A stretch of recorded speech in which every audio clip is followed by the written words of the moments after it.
Buenas noches, bienvenidos a un nuevo meetup de nuestra comunidad Machine Learning and Data Science.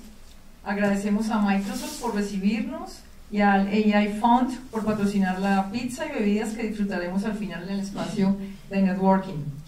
Hoy tenemos dos charlas súper interesantes, más información adicional muy valiosa del AI Fund, el fondo creado por Andrew Ng para financiar emprendimientos en el área de inteligencia artificial. Y además lanzaremos la nueva imagen de nuestro Meetup, comunidad que sigue creciendo y está próxima a llegar a los 4.200 miembros en diferentes países. Para empezar, Karen de Microsoft nos hablará de los servicios cognitivos de Microsoft. Buenas noches, bienvenidos a Microsoft, su casa, cuando quieran venir. Yo voy a tener una conversación bastante corta con ustedes acerca de nuestros servicios cognitivos, cómo tenemos un enfoque de inteligencia artificial basada en APIs que permiten emular experiencias cognitivas con nuestros clientes. Una de las experiencias que están viendo está basada en este demo que les estoy mostrando, que es la posibilidad de entrenar un modelo para que reconozca su expresión facial y pueda hacer un greeting, un saludo.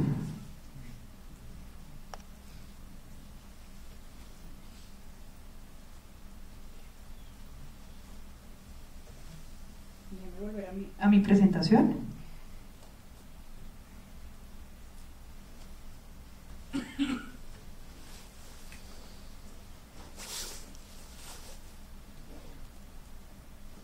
Pues lo primero que quiero contarles es desde el punto de vista de la plataforma de Microsoft, que nosotros tenemos un ofrecimiento que se llama Microsoft Cognitive Services. Estos servicios cognitivos, como los traducimos literalmente en español, son la capacidad que tenemos de hacer experiencias de inteligencia artificial orientada a usuarios de negocio basado en APIs. Lo que yo les quiero contar rápidamente es cuáles son los servicios cognitivos de Microsoft y además mostrarles cómo funcionan ellos en algunos casos de negocio. Entonces, cuando hablamos de servicios cognitivos, pues emulando la experiencia humana, tenemos estos 6 pilares. Uno que se encarga de cómo interpretamos las imágenes, otro que se encarga de cómo interpretamos el lenguaje, bueno, el discurso o la forma como hablamos, uno específicamente para la interpretación del lenguaje natural, cómo exploramos el conocimiento, cómo hacemos búsquedas, y tenemos unos laboratorios ya planteados para que cumplan alguna función específica.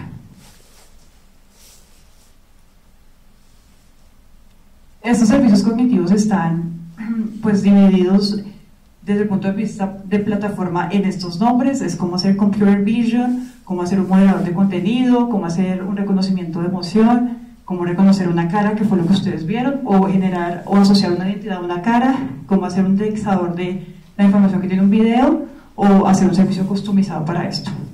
Yo lo que les quiero dejar es pues en la mente estas ideas de cómo pueden usar los servicios cognitivos. Ahora les voy a mostrar 3 experiencias del servicio cognitivo y les voy a mostrar cómo podrían, desde el punto de vista del uso de estos servicios cognitivos, empezar a usarlo.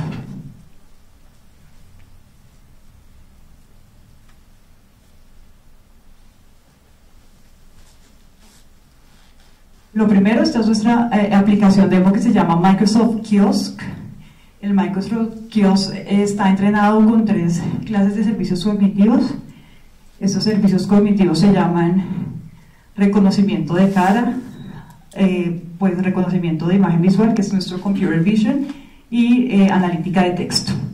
Y con esos, esa activación de esos servicios cognitivos, nosotros lo que podemos entregar son experiencias como estas. La primera que ya les mostré es el reconocimiento de una identidad. Eso básicamente se hace en esta aplicación de la siguiente manera. Yo defino una identidad, por aquí estaba Sonia, pero bueno, aquí está Karen. ¿Y cómo defino una identidad? Pues defino una identidad con muchas experiencias o muchos experimentos sobre esa identidad, y después lo que hace esta experimentación sobre el modelo es entrenarlo y que él me pueda reconocer. Como pues en el caso que ya vieron, que es este caso, donde él me reconoce cada vez que me identifica. Otro de los servicios cognitivos, pues otra de las aplicaciones que tenemos de los servicios cognitivos es esta aplicación de Crowd Insight. Básicamente pues define según cómo luzco, cuántos años tengo, dependiendo de la luz se va ajustando, se va entrenando el modelo, cuál es mi género, pero además el sentimiento que estoy demostrando. Y un servicio, digamos, una demostración que tiene dos servicios cognitivos es una demostración de recomendación o de una recomendación para un kiosco. Básicamente esto usa dos cosas, uno cuánta edad tengo y la otra definido con el conocimiento que tengo relacionado con las mujeres y sus edades, que les puedo recomendar. Si uno de ustedes quiere, Javier, por ejemplo, venga para acá. Hacemos esta recomendación.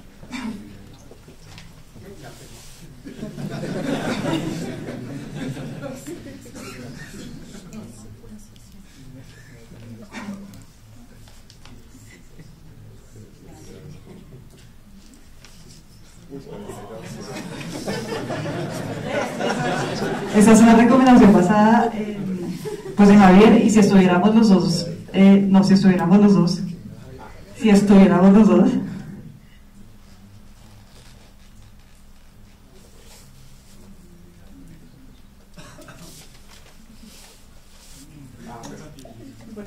nos recomendaría otra cosa, ¿sí?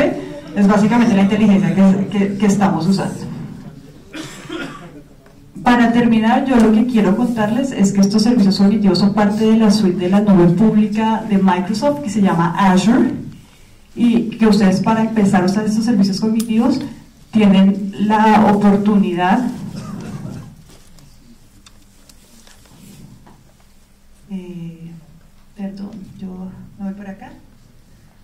tienen la oportunidad de crear una cuenta gratuita con $200 y empezar a probarlos.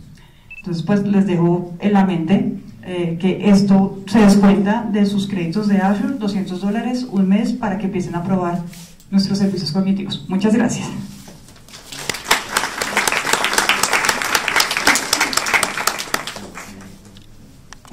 Muchas gracias, Karen. Bueno, hoy Jennifer Vélez nos hablará de las tecnologías de secuenciación del ADN de segunda y tercera generación y sobre el reto de desarrollar nuevas tecnologías de análisis de datos distintas a las que se utilizan convencionalmente en genética humana.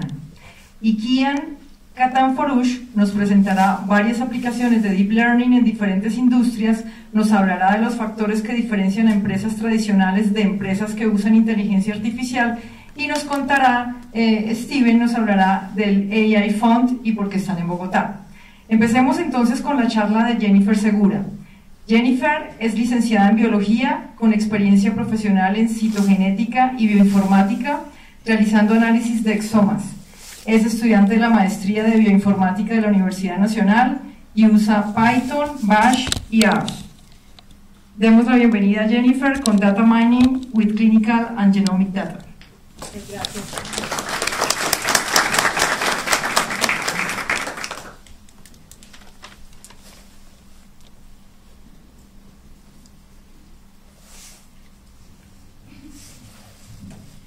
Muchas gracias. Bueno, buenas noches a todos. Pues voy a hacer mi presentación. Realmente esto está asociado a mi trabajo de grado de la maestría. Entonces pues quiero presentar un poco más desde el punto de vista biológico de dónde provienen los datos y cómo es, digamos, la necesidad que surge de hacer integración y análisis adicionales y distintos a las metodologías tradicionales que utilizamos en biología. Como introducción, pues una clase de biología molecular rápidamente. Lo que yo estoy trabajando pues son los análisis de los genes que cumplen con la función de tener la información biológica de los organismos y que nos va a transcribir en proteínas. Esas proteínas van a formar conjuntos que van a generar los distintos órganos. Esos órganos van a asociarse en sistemas para generar un organismo vivo en términos generales. Entonces lo que yo quiero ver es cómo está organizada esta información para obtener esta información.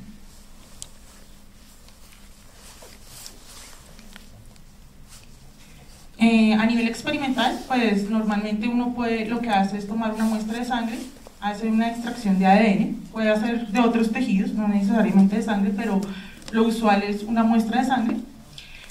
Hago la secuenciación. La secuenciación, hay varias tecnologías de secuenciación, pero lo que quiero es obtener el orden de cómo está la secuencia de ADN en cada individuo. Obtengo un archivo de texto donde yo tengo ese orden de letras, hago un análisis y entrego unos resultados.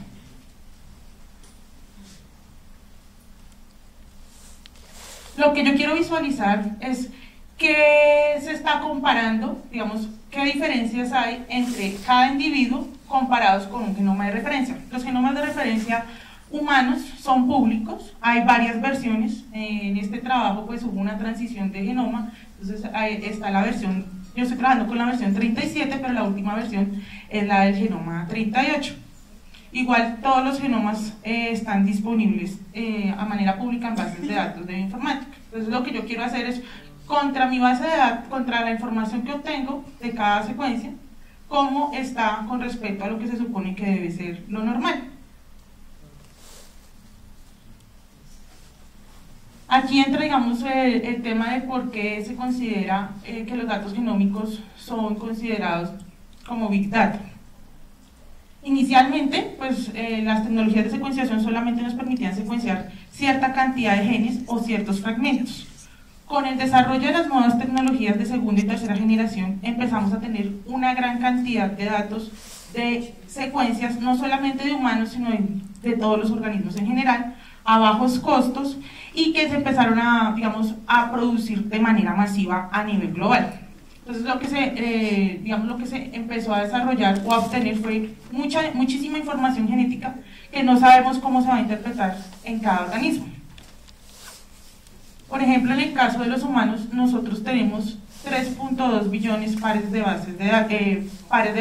Entonces lo que necesito saber es, por ejemplo, de esas bases, cuántas están distintas contra mi genoma de referencia en cada individuo.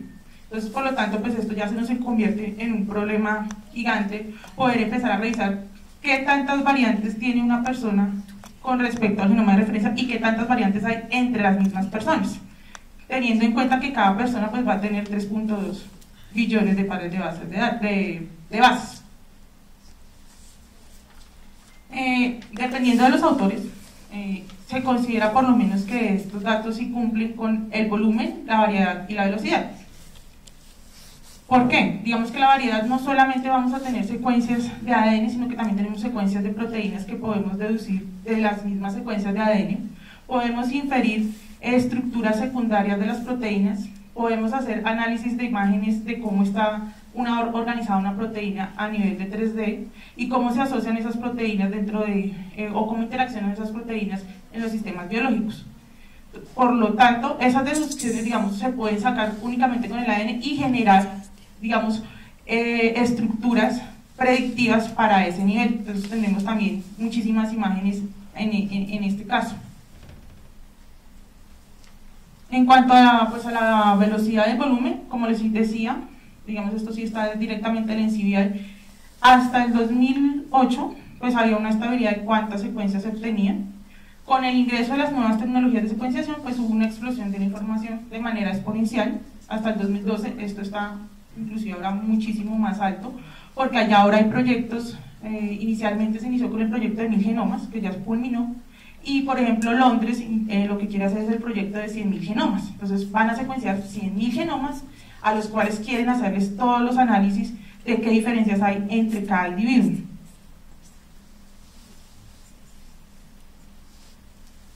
A raíz de toda esa información que se generó, pues empezaron a desarrollarse bases de datos públicas que guardan la información genética de las distintas, digamos, entidades que reportan las variantes. Estas variantes, por ejemplo, esta es una base de datos asociada al NCBI, que es del Instituto de Biotecnología de Estados Unidos, donde asocia las diferentes variaciones genéticas que puedan tener a una asociación clínica como tal, es decir, por ejemplo, una variante que tenga un impacto en un fenotipo específico o que tenga una relación con alguna enfermedad en los humanos. Esta es una base de datos exclusiva de humanos, pero uno puede hacer, digamos, la base de datos está conectada a otra información en otros organismos, principalmente ratón y orangután, que son los que están más curados, pero también hay de plantas y de algunos otros organismos. Igual, esto también nos lleva a que nosotros tengamos que, en mi caso, tuve que crear una base de datos de exomas clínicos, en donde yo tengo las variantes asociadas a sus pacientes. Digamos que las variantes, hay un tema aquí importante a resaltar, y es que la información clínica es una información sensible y que no está disponible para todo el mundo. Entonces, por lo tanto, no puedo colocar la información disponible a todo el mundo, aunque las variantes sí las puedo comparar con lo que está en los repositorios que les mostraba anteriormente. Entonces, aquí lo que yo estoy mostrando es cómo están, digamos, mi base interna conectada a qué paciente, y además en esa integración está una referencia clínica o una información clínica que tenemos disponible dentro del laboratorio. Uno de los principales retos fue que esa información ni siquiera está digital. Esta información está en papel, entonces tocó hacer una transcripción uno a uno de cada uno de los individuos para poderla subir a la base de datos. Dado que los historiales clínicos son remitidos en físico. En Colombia no hay todavía un sistema de información general donde yo pueda consultar la historia clínica de un paciente que no esté ligado a un convenio dentro de una institución. ¿Cuál es, digamos, el principal problema de los datos? Pues tengo la información clínica en un lado y tengo la información de las variantes. El problema principal es darle un significado a esa información a nivel diagnóstico o que apoye de forma diagnóstica al médico. Estas pruebas de secuenciación no son consideradas diagnósticas, sino de apoyo diagnóstico y de investigación, por el tema de que hay muchas variaciones que no sabemos qué hacen. Están presentes en la población o está presente en el individuo, pero no podemos garantizar que una sola variación sea causal de un cambio o que sea causal de una enfermedad en específico. Normalmente, por ejemplo, se manda las pruebas de secuenciación para cáncer. Inicialmente se inició con cáncer, de hecho hay un perfil Colombia para cáncer, de variaciones en cáncer de seno, pero para las enfermedades complejas como errores innatos del metabolismo en neonatos o distrofias musculares, también se está utilizando como apoyo diagnóstico para tratar de dar una explicación a la enfermedad. Digamos que la intención de este trabajo es proponer utilizar Machine Learning o aprendizaje Machine Learning derivado de toda la información que tenemos para poder correlacionar las variantes genéticas con el historial. Uno de los problemas principales, como les decía, es digamos el contacto con los médicos, porque ellos van a ser los usuarios finales, de hacerles entender que esto les sirve, realmente de que esto les sirve y de que la información que vamos a obtener va a ser útil dentro de lo que está viendo su paciente. Digamos que esto digamos, entra una parte muy individual en el diagnóstico, porque es por cada paciente que se hace. Lo que yo realicé dentro de la base de datos que tengo fue una caracterización macro de la información clínica que tengo disponible, porque, pues, como les decía, está en físico. Hay algunos datos que no nos enviaron, entonces pues son datos que no sabemos qué enfermedad tiene o por qué le mandan al menos la prueba, y pues el análisis como tal de los datos genómicos que obtuvimos.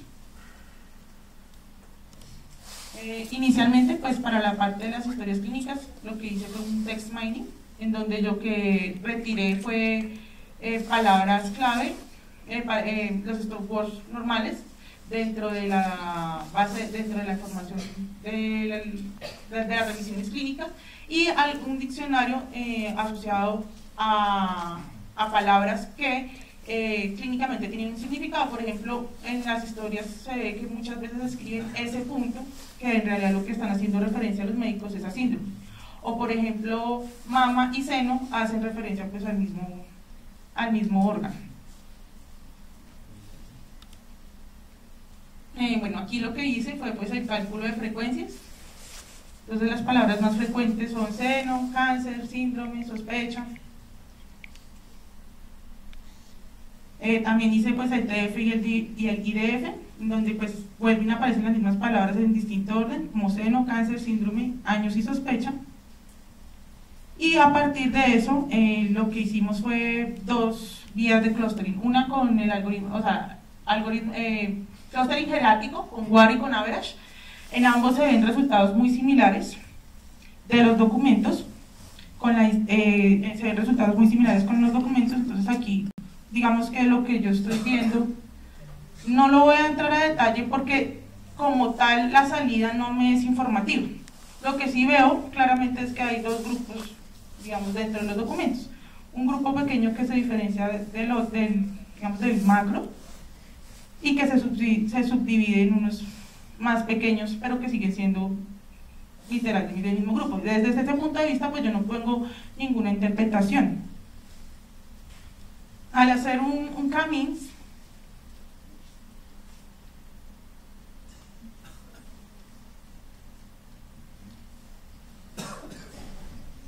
obtuvimos 5 grupos de pacientes, digamos que también obtuvimos 5 grupos, en donde sí tenemos una caracterización un poco más al detalle de lo que está pasando en cada grupo. Entonces nuevamente la palabra seno, síndrome, cáncer, años, y vemos que digamos en cada grupo qué es lo que hay en cuanto a la distribución de géneros y en cuanto al rango de edades. Entonces tenemos aquí que entre 0 y 10 pues hay una gran cantidad de, estos son edades en años, entonces entre 0 y 10 años son niños, entre 10 y 20 pues jóvenes, y así sucesivamente. Entonces tenemos una caracterización de las edades y una caracterización de la distribución de géneros. Quiero hacer una anotación, y es que como veíamos en la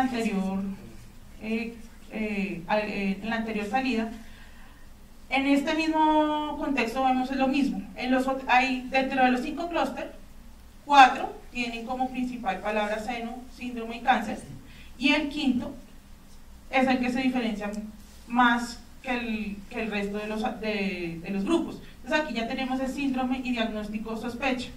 Y tenemos algo que llama mucho la atención, es que el porcentaje de género masculino es más alto. En general en toda la base de datos la mayoría son mujeres, pero en este caso es más alto el número de hombres con respecto a los otros grupos. Y pues también vemos que la mayoría de los pacientes que están aquí son jóvenes. Esto nos indica que lo que estamos viendo aquí es que en este grupo son pacientes que son recién nacidos y probablemente la mayoría son de género masculino.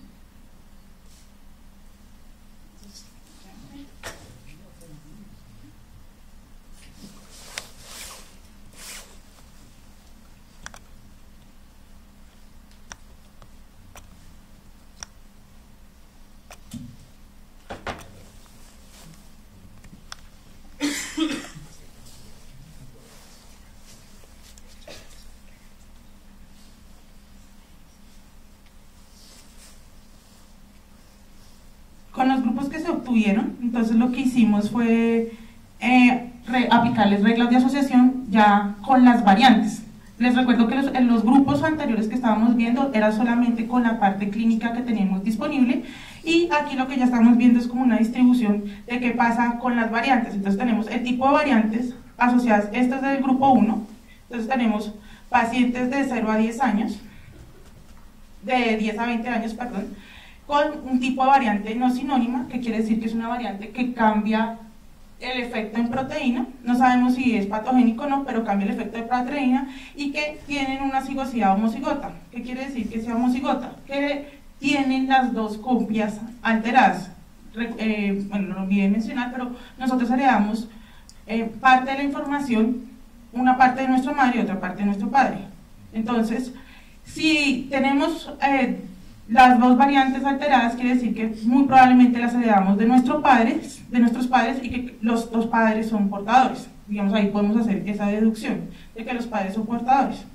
Si miramos el género femenino, inclusive aquí podemos hacer una división de las reglas, tenemos que la mayoría de las pacientes están entre 20 y 30 años, son pacientes adultas y de género femenino. Posiblemente, en este caso, son pacientes que tengan antecedentes de cáncer de seno o tienen cáncer de seno familiar y por ello están, digamos, están siendo vistas en esta parte, y que tienen, a diferencia de los hombres, las variantes tienden a ser heterocigotas, es decir, que solamente tienen una variante cambiada y la otra sigue siendo normal con respecto a la referencia.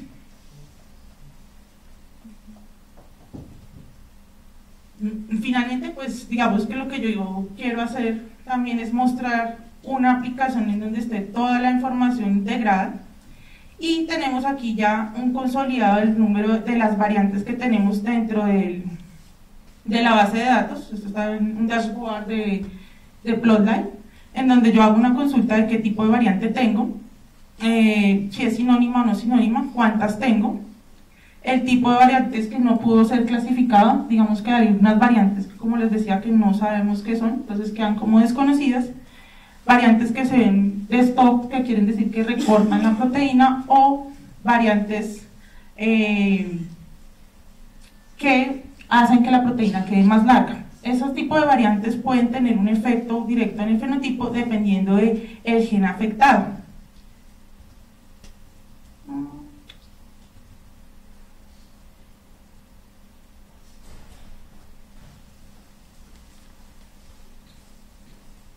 También tengo pues la distribución de variantes por género en cada uno de los, en general dentro de la base de datos, y cuántas variantes tengo en cada uno de los grupos.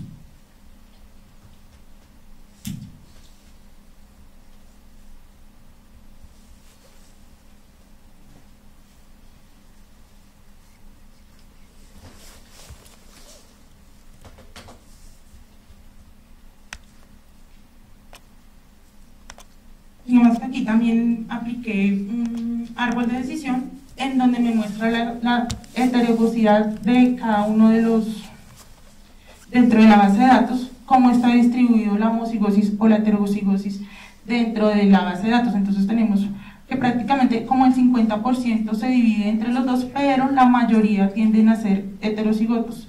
Esto nos permite, digamos, desde el punto de vista biológico, saber el índice de homocigosidad dentro de las variantes y tratar de deducir si las enfermedades o las variaciones que estamos viendo son de carácter autosómico dominante o autosómico recesivo. ¿Qué quiere decir autosómico dominante? Que si hay una sola variación en la copia, va a causar enfermedad. O autosómico recesivo, que se necesita que las dos copias estén alteradas para causar la enfermedad. Entonces aquí podemos empezar a mirar ese índice de homocigosidad dentro de la base de datos.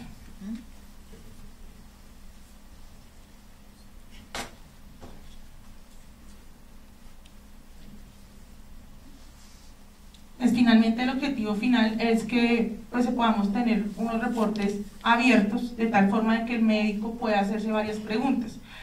Una de las de lo que se quiere ver es qué pasa por cada gen. Las variantes dentro de la base de datos están por cada gen y quiero ver qué asociaciones hay entre cada gen con variante, con sus variantes y con el fenotipo que estamos viendo. Entonces pues al hacer esa visualización podemos hacer una interpretación mucho más sencilla a nivel global de qué está pasando con la población y de poder, digamos, tomar medidas con respecto a pronósticos o diagnósticos cercanos dentro de la población. Digamos que esto es importante resaltar, que la población colombiana a nivel de variantes genómicas no está representada en las bases de datos públicas. Solamente tenemos 75 genomas que fueron tomados de Medellín y eso no representan a la población colombiana, es una representación muy ambigua y por lo tanto también es necesario caracterizar cómo estamos dentro de nuestra misma población, teniendo en cuenta que nosotros también somos mestizos y tenemos una alta inmigración por todo el proceso de colonización que vivimos hace algunos años, el proceso de colonización. Finalmente pues muchas gracias y pues preguntas.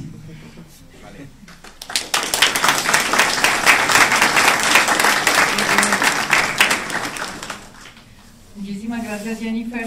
¿Preguntas para Jennifer?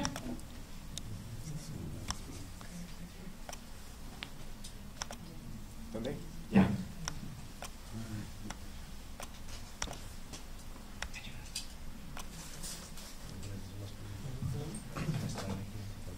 Jennifer, buenas noches y a todo el mundo. Me pareció impresionante, o sea, todo lo que pudiste hacer y computar esto, me pareció genial y se me ocurrieron miles de cosas mientras te escuchaba. Quisiera saber un poco de qué algoritmos o qué librerías utilizaste, porque vi una parte como del notebook, pero solo como que estabas limpiando los datos.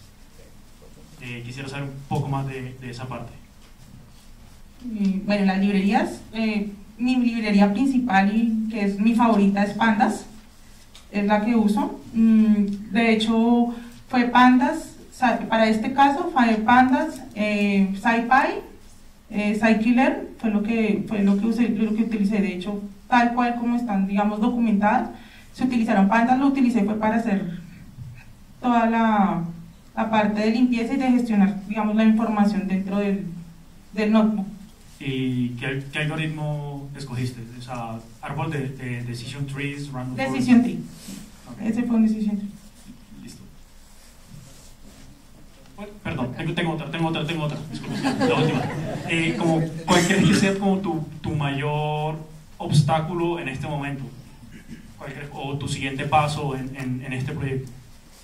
Digamos que mi mayor obstáculo es que con toda la información que tengo puedo hacer una cantidad de análisis enormes.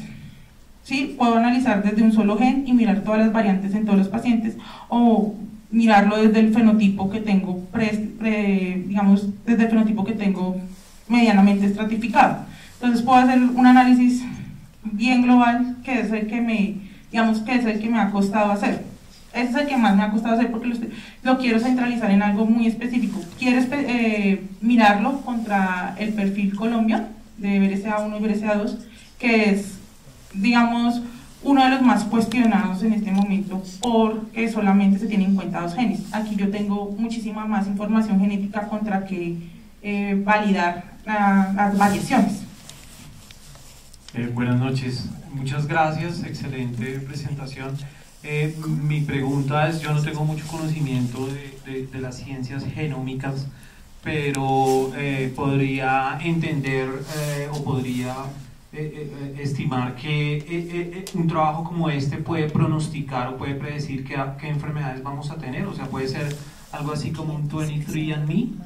¿Conoces 23andMe? No lo es, pero digamos que es un inicio. Lo que pasa es que la información, el problema principal que yo tengo es que la información clínica no está del todo detallada completamente. Entonces, mientras tengo poca información, pues la deducción va a ser muy ambigua, ¿sí? Necesitaría tener toda la información completa, y uno de los problemas es que el acceso a las historias clínicas en Colombia es complicado. De hecho, estos pacientes todos tienen su consentimiento informado, en donde se les pide la autorización de utilizar los datos para investigación. Si un paciente decide que no, pues uno lo retira y ya. Pero, por ejemplo, en este caso, inclusive, a pesar de que se tiene eso, hay mucha información que no conozco. Por ejemplo, en el caso de los cánceres, no sé si es un estadio 1 o qué estadio está. Y si, por ejemplo, una persona, un niño nace y tú le haces un sampling de saliva, de tejidos, tú podrías, con un análisis de estos, estimar qué enfermedades puede tener, digamos Alzheimer, algún cáncer, pues las genéticas. Sí, sí se podrían estimar, dependiendo de si la variante, digamos, ahí sí ya toca conectarse con lo que está reportado en bibliografía. Sucede que hay muchas variaciones que se conocen como tipo bus. Son variaciones que no sabemos qué hacen. Están, digamos, el paciente las tiene, pero no sabemos qué hace. Entonces, lo que hacemos es contrastar contra las bases de datos y utilizar algunos, digamos, en bioinformática se han desarrollado predictores. Entonces, a partir del impacto que hay en proteínas, se calcula qué posibilidad hay de que esa variación afecte o no. Y ahí uno pues hace, digamos, ahí sí toca conexión directamente con el médico y decirle, mire, esto es un bus, posiblemente por predicción, dependiendo de lo que digan los predictores, es patogénica, es posible que sea patogénica, habría que hacer ya otra prueba, digamos, de verificación, o mirar si hay alguna prueba clínica que nos pueda ayudar a identificar. Gracias. Por aquí tenemos... Ah, sí, y acá también. Acá.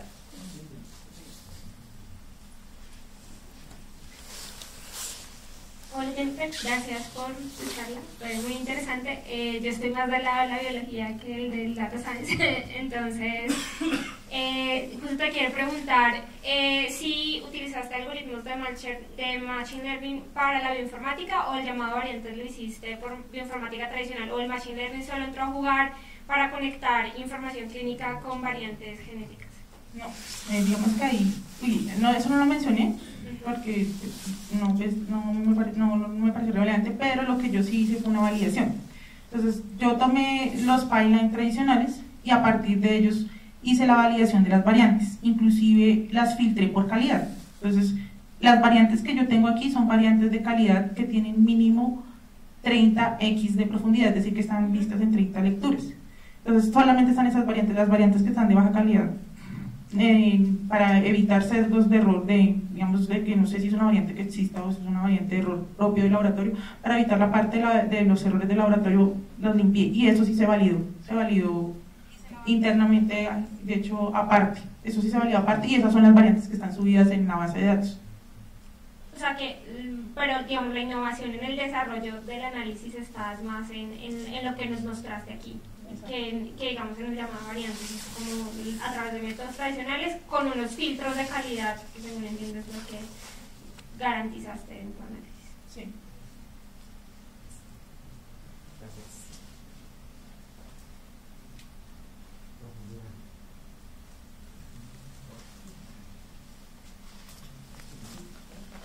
Bueno, primero que todo, muy chéverísimo, increíble. Me gusta muchísimo las cosas que vi en tu presentación. Quisiera saber si puedes desarrollar más un poco el tema de infraestructura. Yo veo que estás usando todo el tiempo R, estás usando Python. No sé en qué sistema operativo estás trabajando, no sé si tienes repositorio de GitHub, si logras conectar Python con R, ¿cómo lo haces? Si lo estás trabajando en RMD, y eso, y con qué librería haces la visualización de las redes, que me pareció impresionante. Bueno, el repositorio, eso sí lo tengo. El tema de la integración ha sido difícil porque hay unas cosas que desde mi punto de vista por manejo es más fácil hacerlo en Python, pero hay cosas que digamos que la bioinformática se hace más en R. R tiene inclusive su propio repositorio de bioinformática que es Bioconductor, en donde están inclusive pipelines para hacer análisis de variantes o análisis de transcriptomas. Bueno, tiene una cantidad enorme de eso. Lo tengo, digamos, fraccionado, es por el tema de que en Python no encontré una librería curada para hacer las reglas de asociación. La librería que estoy utilizando para la visualización es el RRus Visualization, no recuerdo el nombre exactamente, que permite visualizar, no mentiras, es una conexión que se hace a rules por otra librería que completa la variante, que hace nodos y ejes para convertir las reglas en grafos, pero no recuerdo el nombre. Está en mi GitHub, pero no recuerdo el nombre. Sí, en GitHub está todos los scripts que yo he hecho y está en R puro, o sea, no está en RMD, sino en R puro.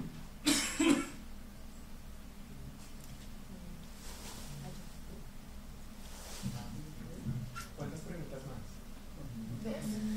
Tenemos acá y otra. Buenas noches, pues primero quiero felicitarte porque me parece que el enfoque que le has dado a la inteligencia artificial es muy interesante, tiene un campo de aplicación muy extenso.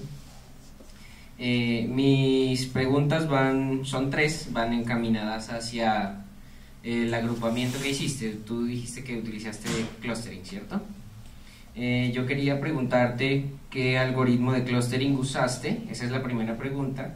Si probaste con varios y qué índices de precisión te ofreció cada uno, si estuvieron cercanos, si tuviste que de pronto las características de la información jugaban un papel importante a la hora de escoger el algoritmo de clustering. Digamos que el algoritmo de clustering lo miré por dos lados, lo que te decía inicialmente, por jerárquico del WAR y el average, que me dieron resultados muy similares y no informativos, y El algoritmo que finalmente me definió los grupos fue por Camins. Igualmente hice evaluación de error cuadrático y de valor de silueta antes de correrlos. De hecho, quedó un poco ambiguo porque, digamos, lo miramos con mi directora de tesis, que estaba entre 5 y 6 clústeres. Entonces escogimos 5 para no subsegmentar la información. Igual tenemos el problema de que digamos que los datos para esto son muy pocos, son 250 pacientes y tienden todos a ser muy parecidos, por lo menos las mujeres tienden a tener un cáncer de seno o asociados cánceres. Entonces eso dificulta un poco la selección. El tema de la validación, los valores de validación sí los tengo, no los puse en la presentación, pero sí los tengo y fue cercano, el error no es tan alto para los clústeres del Camins. ¿Probaste con cuáles otros? KNN, de pronto, FUSI, SEMINS. No, con esos no los probé. Nos fuimos con Camins porque Camins, pues digamos, es un algoritmo muy general, en términos de contexto, es muy general, y mi interés no es realmente clusterizar realmente qué está pasando con los pacientes, porque sé que no lo voy a lograr utilizar el algoritmo que utilizo, porque tengo información incompleta.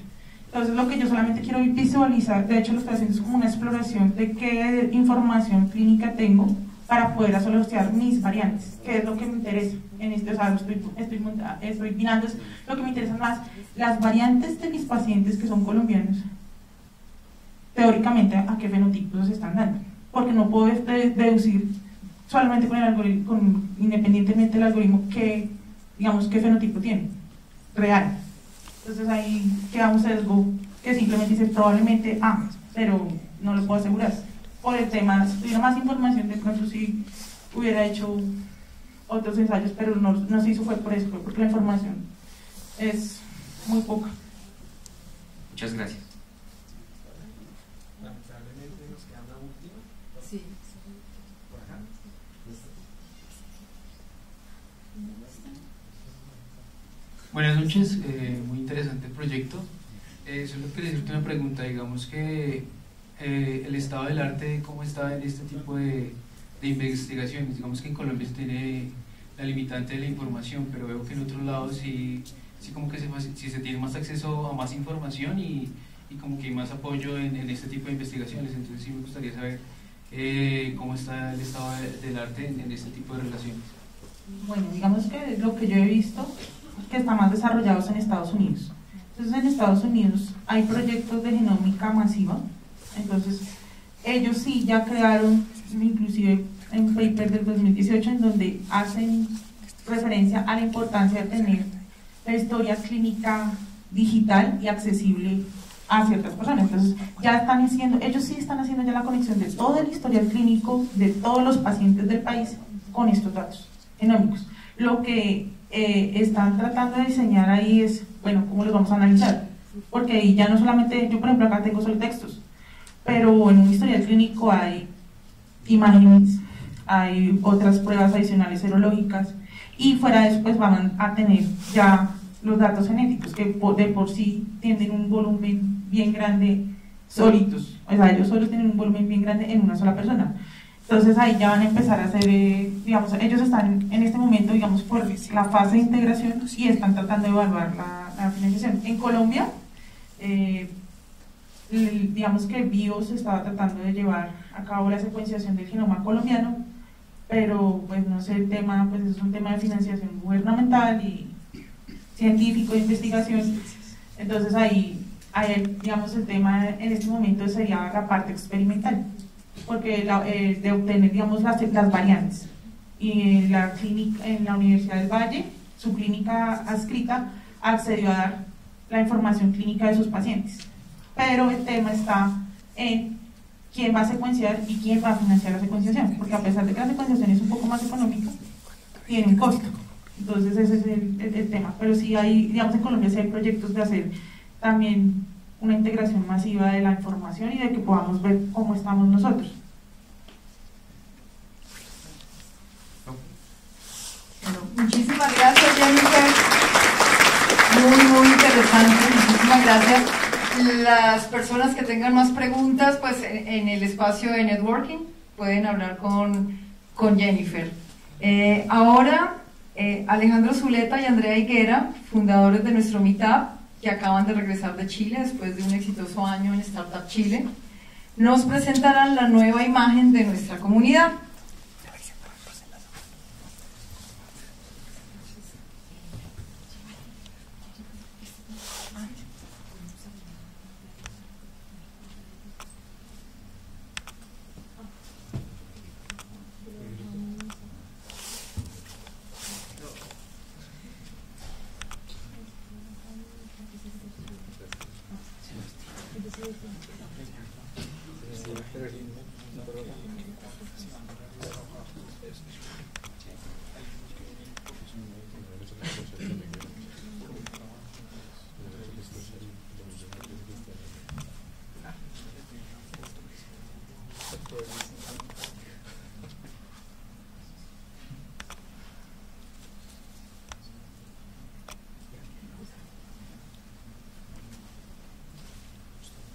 Bueno, buenas noches a todos. Alejandro y yo, acá yo en representación de Alejandro y de todo el grupo, muchas gracias a todos nuevamente por venir. Qué bueno verlos a todos de nuevo, cada vez más personas nuevas, las personas que siempre han venido también otra vez acá. Entonces es un gusto saludarlos nuevamente. Como les contó Sonia, muy rápidamente lo que vamos a hacer es contarles un poco por qué vamos a cambiar nuestra marca. Hoy es el lanzamiento con ustedes y bueno, cuál es el sentido que tenemos ahora. Lo que están viendo es un screenshot de nuestra página de Meetup anterior. El Meetup se llamaba Big Data y Data Science Bogotá, muchos lo conocían así, y lo empezamos en enero de 2015. En ese momento nosotros le pusimos ese nombre al Meetup, pero adicionalmente nosotros creamos la marca Big Data Colombia, que es este logo que ustedes han visto seguramente también en las piezas gráficas, en Twitter, etc. ¿Por qué creamos esta marca? Dos razones. Uno, porque nosotros pensábamos que esta comunidad fuera más allá de Bogotá, y lo ha sido. Traer gente no solamente de Bogotá, sino de otras ciudades de Colombia, de Latinoamérica, de otros países. Hoy nos visita Kian de Estados Unidos con Steven. Entonces queríamos ir un poco más allá de solamente el Meetup. Para nosotros el Meetup siempre ha sido una de las iniciativas de nuestra comunidad y digamos de la marca. Entonces con el grupo de organizadores decidimos tener esta identidad. En ese momento, en el 2015, pues la palabra Big Data tenía mucho sentido. Estaba siendo mucho más usada, era mucho más popular y era de lo que más se estaba hablando, y para nosotros tenía todo el sentido usarla. Creemos que gracias a eso también pudimos convocar a muchas personas de diferentes sectores a participar en la comunidad. Pero el término Big Data, pues como ustedes seguramente también lo han notado, pues tampoco tuvo nunca una definición concreta, ¿no? Ni la ha tenido. Está el tema de las 3 Bs, de la velocidad, la variedad y el volumen, pero en últimas esas son características que tienen los datos, pero no definen realmente como el propósito o lo que estamos viendo ahora, que es qué se hacen con todos estos datos, ¿no? Y ahí, digamos que aparte, pues hoy ya existen muchas soluciones que hacen muy fácil trabajar con los datos, con el Big Data. Entonces ya se pasó de hablar solamente del Big Data y cómo trabajar con el Big Data a decir, bueno, ¿y qué se hace con el Big Data? ¿Sí? ¿Cuál es el propósito y qué se puede lograr con eso? Y pensando en eso, nosotros empezamos a evaluar si debíamos también cambiar el nombre de nuestra comunidad, porque precisamente en miras de este mayor alcance, de congregar a más personas alrededor de estos temas, pues queríamos tener un nombre que fuera un poco más con lo que está pasando hoy en día, porque sobre todo además nuestra comunidad busca lo que siempre hemos buscado, lo hemos dicho varias veces, es aportar al desarrollo tecnológico en el país, específicamente en las áreas ahora de Machine Learning, de Data Science y de Inteligencia Artificial. Y pensando en eso, pues la decisión unánime fue, vamos a cambiar el nombre. Empezamos entonces por el cambio del nombre del Meetup, que pronto ya varios lo notaron. El Meetup ahora se llama Machine Learning y Data Science Bogotá, y eso viene también con un poco un cambio de enfoque que vamos a tener, que estamos teniendo ya a partir de los primeros Meetups de este año, y es, nosotros queremos enfocarnos en un contenido un poco más de nivel intermedio avanzado.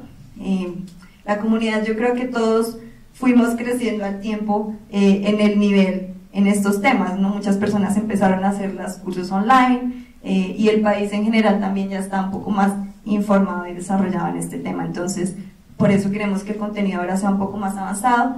Queremos tener aplicaciones más concretas, casos específicos como el de Jennifer, por ejemplo, e incluso también vamos a tener más talleres y eventos en los que ustedes puedan aplicar los conocimientos con personas que los orienten. Esa es la idea. Entonces ese fue el primer cambio, y además les queremos presentar entonces ahora el nuevo nombre de nuestra comunidad. Somos Colombia AI, Colombia.ai, como lo quieran llamar. Esa es nuestra nueva marca, y los invitamos a todos para que empiecen también a difundirla con las personas que ustedes conocen. El Meetup ha ido creciendo muchísimo.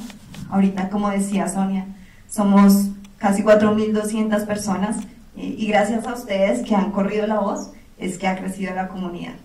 Entonces, bueno, este es el nombre, este es el logo que seguramente van a ver más frecuentemente en redes sociales. Pronto vamos a hacer el cambio en Facebook, en Slack, en Twitter, y ahora en todos lados pues vamos a hacer Colombia AI.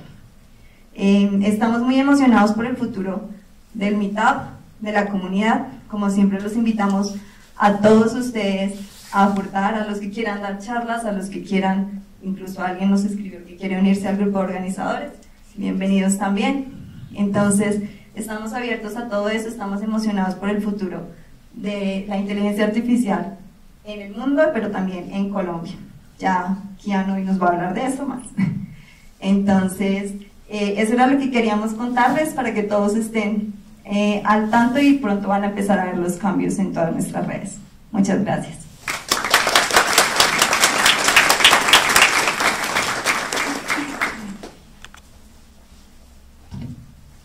Bueno, gracias Andrea y Alejandro, esa es nuestra nueva imagen. Y continuando con este tema de inteligencia artificial, ahora continuamos con Kian Katanforoosh. Kian es profesor de la Universidad de Stanford, en donde dicta la materia Deep Learning junto con el profesor Andrew Ng en el departamento de Computer Science. Es fundador de deeplearning.ai, liderando el equipo de ingeniería. Kian además es co-creador de la especialización de Deep Learning de Coursera, y participó en la creación de Lending.ai para ayudar al emprendimiento, a los emprendimientos a dar el paso a la era de la inteligencia artificial. En 2017, Kian recibió la máxima distinción de Stanford por su excelencia como profesor. Welcome, Kian and Steve.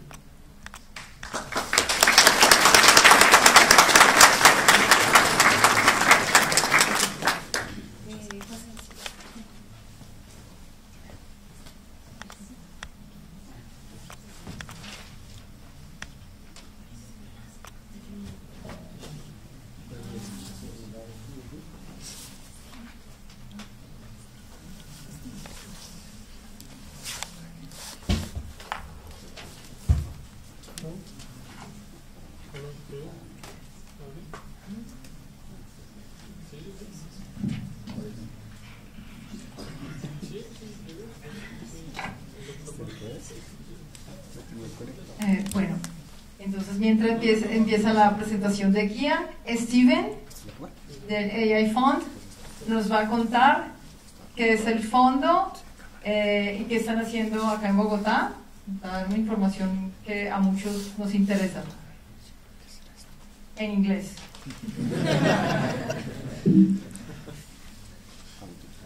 Hello everyone. I apologize, my Spanish is really bad, so I just wanted to give a quick overview of the AI Fund. I hope people can hear in back before Kian started. So We're an early stage venture capital fund in Palo Alto, California, so in Silicon Valley, founded by Andrew Ng. There's one thing we do that's a little different than a typical Silicon Valley venture capital fund. So rather than making outside investments, the core of our fund is being a company builder. So we come up with the ideas on our own and then build teams to build up the companies rather than making outside investments. And so we've started 2 companies now. The fund really formed only about 6 months ago. And our goal is to start and build companies that can be transformative in their vertical using artificial intelligence. So the first company that we started is called Wobot. They're an automatic mental health chatbot. So it allows people through the app when they're going through an emotionally difficult time or just generally need cognitive behavioral therapy to talk to an automated bot. And we find that especially some men are more willing to talk to the chatbot than they are to talk to an actual therapist. So that's our company that we started in the mental health vertical. The second company that we started is in the manufacturing vertical. It's called landing.ai. And that company, the first big customer is Foxconn. And we built out a product that trained a neural network to notice defects in manufacturing. And we started with defects in the manufacturing of small lenses, like the type of lenses that would go in an iPad or an iPhone or some sort of camera lens. So we're able now to notice defects at about human level error rate and also notice defects that are a little smaller than what the human eye can pick up. So that's the company that we started in manufacturing. And we're looking similarly at starting companies in other verticals that we believe can be transformative. And I think the final part is we're in the middle right now of looking at expanding our operations in Colombia specifically. So we've been here this week meeting with a lot of people. I actually see some people who we already met earlier this week. So we'd love to talk to people after Kian's talk, especially who would be interested in the type of projects that we're working on. And with that, I'm going to turn it over to Kian. He gives a really good talk, so I hope you enjoy it.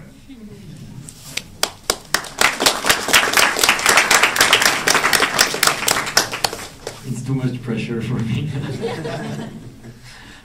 Buenas noches, Colombia. Es un placer de estar aquí y gracias por organizar este evento. Mi español no es muy bien, so we're going to do it in English, sorry. But at any time in the presentation, if you don't understand my accent, it's not very good, you tell me and we'll try to re-explain the point, okay? So, the talk is going to be in 2 main parts, or actually 3 main parts. The first 10 minutes, we're going to talk more about neural network to make sure everybody's on the same page here in terms of understanding what is the optimization loop of neural networks. After we understand this part, we're going to talk about industrial applications, from imaging, speech recognition, and others. At the very end, I'd like to talk with everyone and try to understand what you guys think is an AI company. What makes a company an AI company? Okay, sounds good? Let's go. So you may know that we can think of a model in AI in general as a function that would take an input. Oh, I have to be used to that. Okay, an input that can be an image of a cat. And we'll try to convert this input into an output. In this case, the problem is find the function f, that is the model, such that f of the image equals 1 if there is a cat, 0 if there is no cat. That makes sense for everyone? Perfect. We can define a model as a set of 2 things. Architecture, and Jennifer has talked about trees, this type of architecture. We can talk about neural networks, support vector machine. Many of you know a bunch of different architectures. And parameters. The parameters are what is tweaking the architecture. If we find these right numbers, so these are millions of numbers usually, a lot of numbers. If we find the right numbers, we will be able to change this image of a cat into a 1 if there is a cat, or 0 if there is not. So the huge question in AI is how do we find these guys? Yes? Okay. So, how to find the right model? Let's take this model, and in this case, we will start by fixing an architecture. Let's say neural networks. No idea if it's a convolutional, recurrent, or whatever. It's a neural network. We will initialize the parameters randomly. So these numbers for now are random. So if I give it an image of a cat, it's going to output random. So at the beginning, it can forward propagate the cat. The output is 0.05, which is not what we want. What we want is 1, because this is a cat. So this is the label. So the way we would label this data set is an image will be assigned a 0 or a 1, depending if there is a cat or not a cat. Okay? Now, the important part is that we will try to understand this error. There is 0.95 error between this number and this number.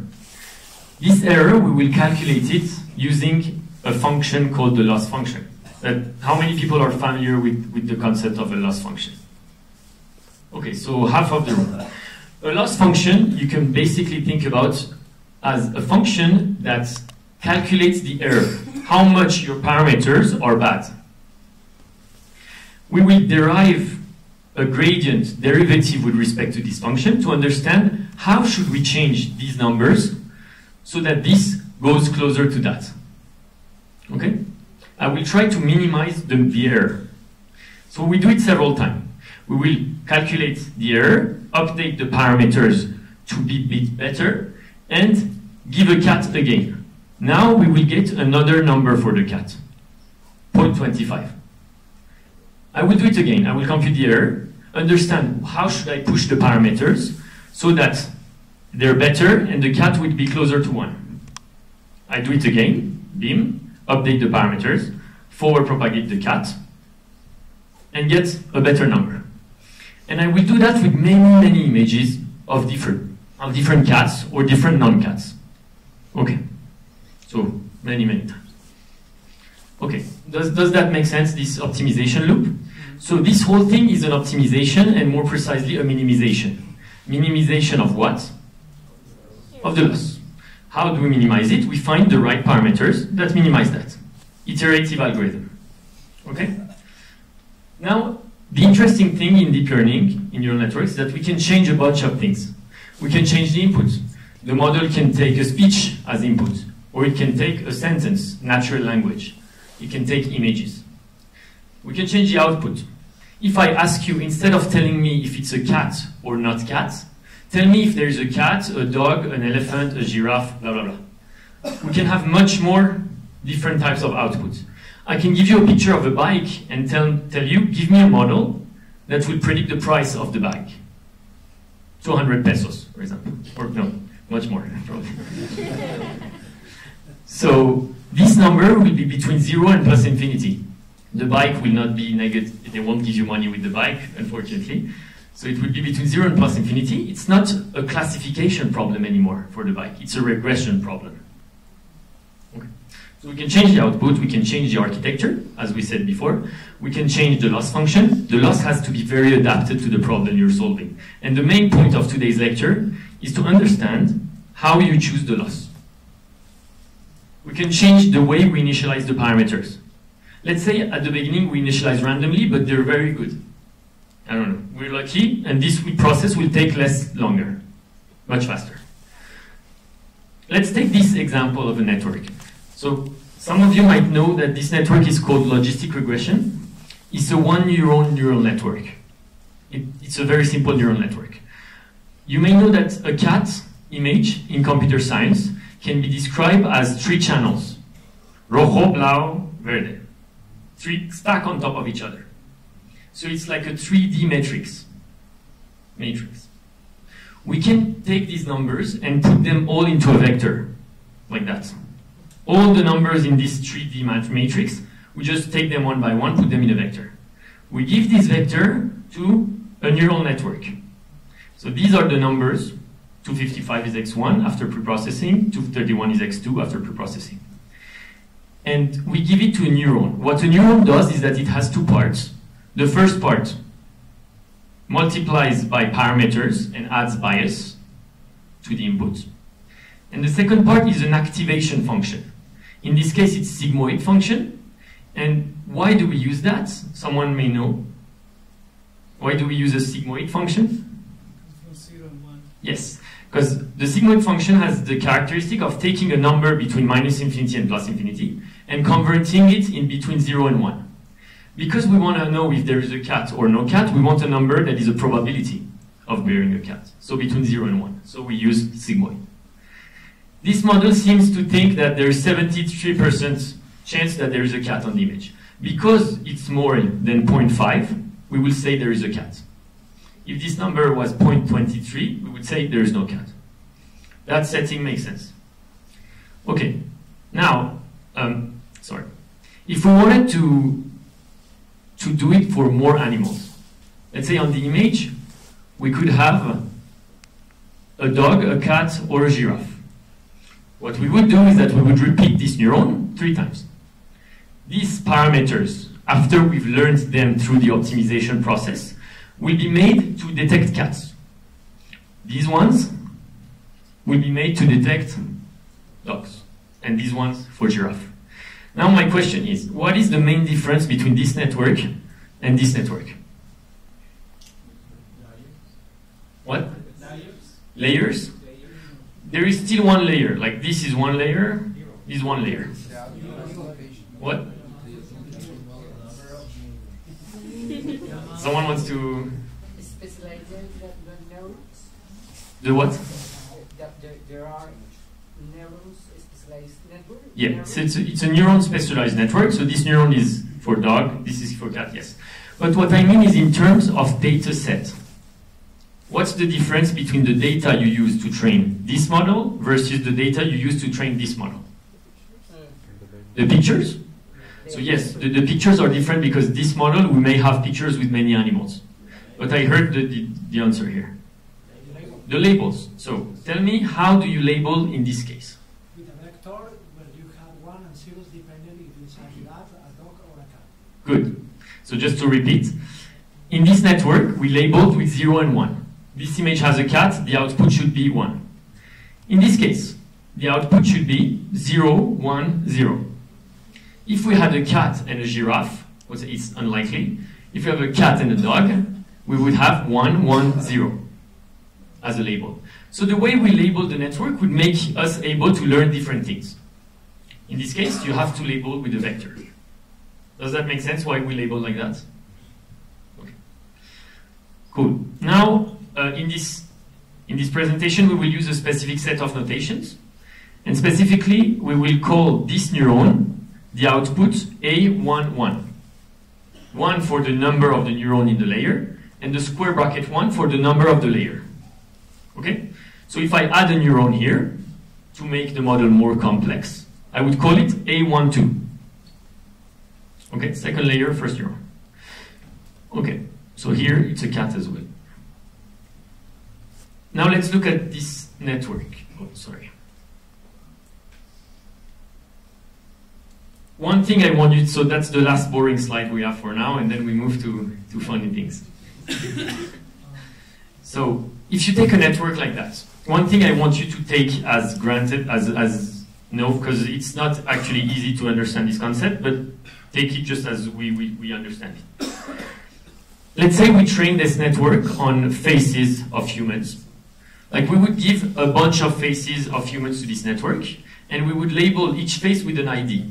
For example, I give the face of Falcao, and I want the network to output the ID of Falcao, 53. I don't know if it's his ID, but 53. Then I give the face of James Rodriguez, and I want the ID to be the ID of James. And same thing with many faces. Okay? After doing that for a long time and training the model would have learned features about faces. The question is, if I ask you what this neuron learned, can you tell me what it learned?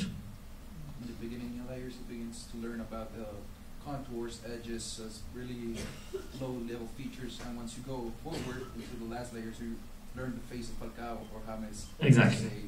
James, Falcao is like these. Okay, exactly, good point. So I repeat, what he was saying is, if you extract information from the neurons of earlier layers, you will see that these neurons will detect simple features, like edges. So it will detect edges. So this, let's say this is a much bigger network than the one I draw here, but the first neuron of the first layer will detect edges that are this way, like this type of edges. This neuron will detect edges that are horizontal. Okay? And this one will detect vertical edges. Now if you go one layer deeper, you will see that the neurons, like this one, receives information from many neurons. So it's able to use this type of edges to build like features that are more complex, like eyes, nose, mouth. If you go even deeper, you look at this one. You will see that this one is able to take information from the neurons before and build shapes that look like faces. Does that make sense a little bit? Okay, so just remember that. If I extract information from a neural network, I can get information. If it's earlier layers, it's going to be simple information. If it's deeper layers, it's going to be more complex. This technique is called encoding. So if I run a face and I remove this, I take the information from this layer, I will have an encoding of the face. Okay? Let's go to the less boring part of the lecture. So let's use what we've learned about encoding to build industrial applications. We will start by a simple example of day and night classification and move quickly to face recognition, art generation, keyword spotting, how to implement on mobile, and finally, what is an AI company? Okay? Let's go for day and night classification. So here's the scenario. I give you an image taken anywhere, and I ask you, can you build a model to tell me if the image was taken during the day, labeled 0, or 1, labeled night? Setting makes sense? Perfect. Can someone tell me what data we need for this problem? Many pictures? What kind of pictures? Day and night. How much balance? 50-50? Yeah, you don't want to have 90% dark and 10% day. You don't want the model to be biased towards using one type of image. Yeah? Someone in the back? No? So, yeah, many images. So, let's say 10,000. Why did I choose 10,000?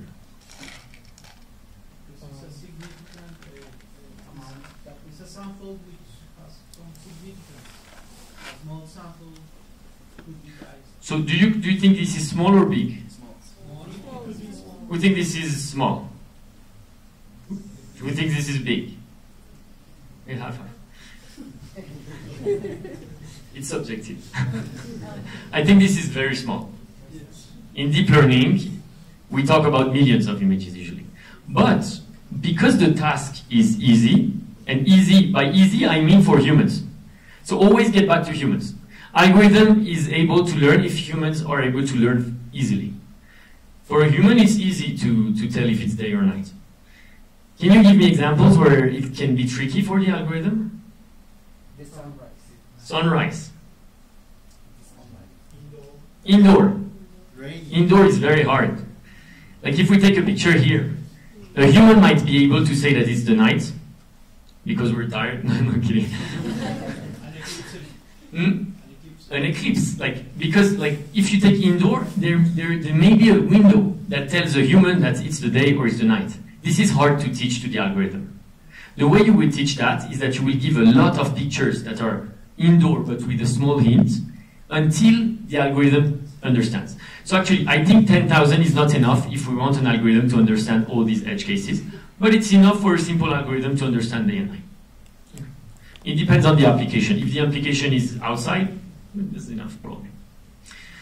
Now, you know that in machine learning we usually split the data sets. How do you split this data set? Between train, validation, and test. 60 train, 20 validate, and test. So 60, 20, 20. Cross-validation. Cross-validation is another option. Other ideas? With this amount, well, normally with this amount of data, but probably like 90 something, and the validation and test should be like 2 or 1%. Okay, so with this amount or with more?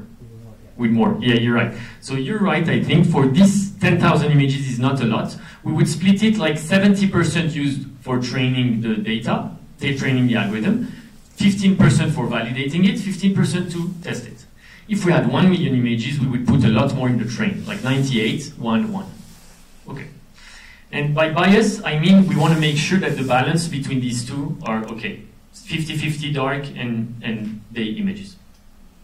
What's the input of the model? RGB. An RGB image. Okay, so you said RGB, so let's say this is the input. Why? Who thinks we should do grayscale? You say grayscale. Why do you think we should do grayscale? Because the intensities gives us a lot of information regarding just the RGB. RGB is not uniformly. We can change the color space to maybe HLAP, which gives us more uniformly color space. But just with the intensities, it's okay. So just to repeat for everyone, the intensity of the light gives a lot of information about dark or day or night. I think it's right, but I think RGB is better in this case. The reason is, if you look at a dark wall, in RGB, like let's say that it's a blue dark wall. In RGB, in a grayscale, this has no difference with the dark sky. In RGB, it has a difference with the dark sky. Same, if you look at a blue sky, we want the model to understand that blue sky is the day. It's harder with grayscale images. It's possible, but harder. So I would go first with grayscale, with RGB images. And then if it's too computationally expensive, we can go for grayscale. The main advantage of grayscale is that it has one channel, not rojo, blau, verde, just one. So it's computationally better. Okay, let's go with RGB. What should be the resolution? 64 by 64. Okay, 64 by 64. Why? Because I've done this course, so So actually, yeah, 64 by 64, that's true, because you've seen similar application to the course where this was the image. Okay, it's true, this is a pretty standard size for easy problems. And what I want to put an emphasis on is the intuition behind it. Why do we choose 64 by 64? If we chose 500 by 500, it would be much more computationally expensive. But the real problem is not that. Is what is enough for a human to understand if it's the day or the night. So what I do is I will take this image or many images, I will print them in 3 resolutions. 64 by 64, 500 by 500, 1000 by 1000. You can choose. I would go to humans and I will ask them to find if it's day or night. I will look at the accuracy of humans on that. And I'm pretty sure that 64 by 64 is enough for every human to have as much accuracy as 100 by 100, 200 by 200. So why do we need more? We don't need more. Does it make sense, this thought process, to decide the resolution of your image? Okay. Let's stick with that. And 3 is for RGB. What's the output of the model? Binary. Y equals 0 or 1. 0 for day, 1 for night. What is the last activation of the model? Sigmoid. Everybody understand? Sigmoid is the function we saw before. It's a function that takes a number, puts it between 0 and 1. This is a problem where we want a probability of being day or night, so we take sigmoid. What architectures? A classifier, yeah, a simple classifier. So I would go for a shallow neural network to start with, or a simple convolutional if you know convolutional neural network. But not too important. I think it's an easy task. Many networks might be able to do it right. So you can start with whatever you want. What's the loss function? Okay, you already know a lot. So let's see what people say. So cross entropy loss. This function. How many people are familiar with this function? Okay, so let's spend a little minute to explain it. We remember loss function is describing the error, and we want to minimize this function. Find the parameters that minimize the function. So, y is the label, the ground truth that we want. Y hat is the output of the model. So ultimately we want as much as possible y hat to be equal to y. So one possible loss would be absolute value between y and y hat. It would be a good loss, trying to make these two fit together. In this case, it's a little more complicated, but it does the same thing. Minimizing this function means pushing y to be y hat to be y. Let's look y. If we have y equals 0, it means it's a day image. This term is 0. This term is 1 times log of 1 minus y hat. If we want to minimize this number, to push it to 0, y hat has to be close to 1. If y hat is close, no, sorry, y hat has to be close to 0. It's a logarithm. Logarithm of 1 is 0. So it means if y equals 1, we want y hat to be close. If y equals 0, we want y hat to be close to 0. So do you understand that minimizing this function will make y hat and y the same? Okay. In many classification tasks, this is the function we choose. Anyway, the boring part. So this was the easy example. Let's move to face recognition. Let's say a school or this office wants to implement such a problem. You all have badges when you go to work, most likely. And you swipe at the entrance, and they let you in or they don't let you in. So the problem here is we want a face verification system, which is going to look at your face by taking a picture when you enter, and look at your swipe, compare the picture with your swipe ID, picture in the database, and decide if it's you. Does it make sense or not? Okay. Same question. What data do we need? So, faces of who? Yeah. So we need, so this is for students, picture of every student in a school labeled with their name. So this is Bertrand, and his name is labeled with the picture. What's the input of the model? Images. What images? Faces. Faces of whom? Of the student. Which image? The one in the database? Yeah. The one that they take when you enter the building. So this is Bertrand. He's trying to enter the school. But like it doesn't look like he will enter the school. So we want to have an algorithm that would look at the image taken when he tries to enter the school, look at the database, and say, oh, this is the same person. This is called face verification. What's the resolution we need?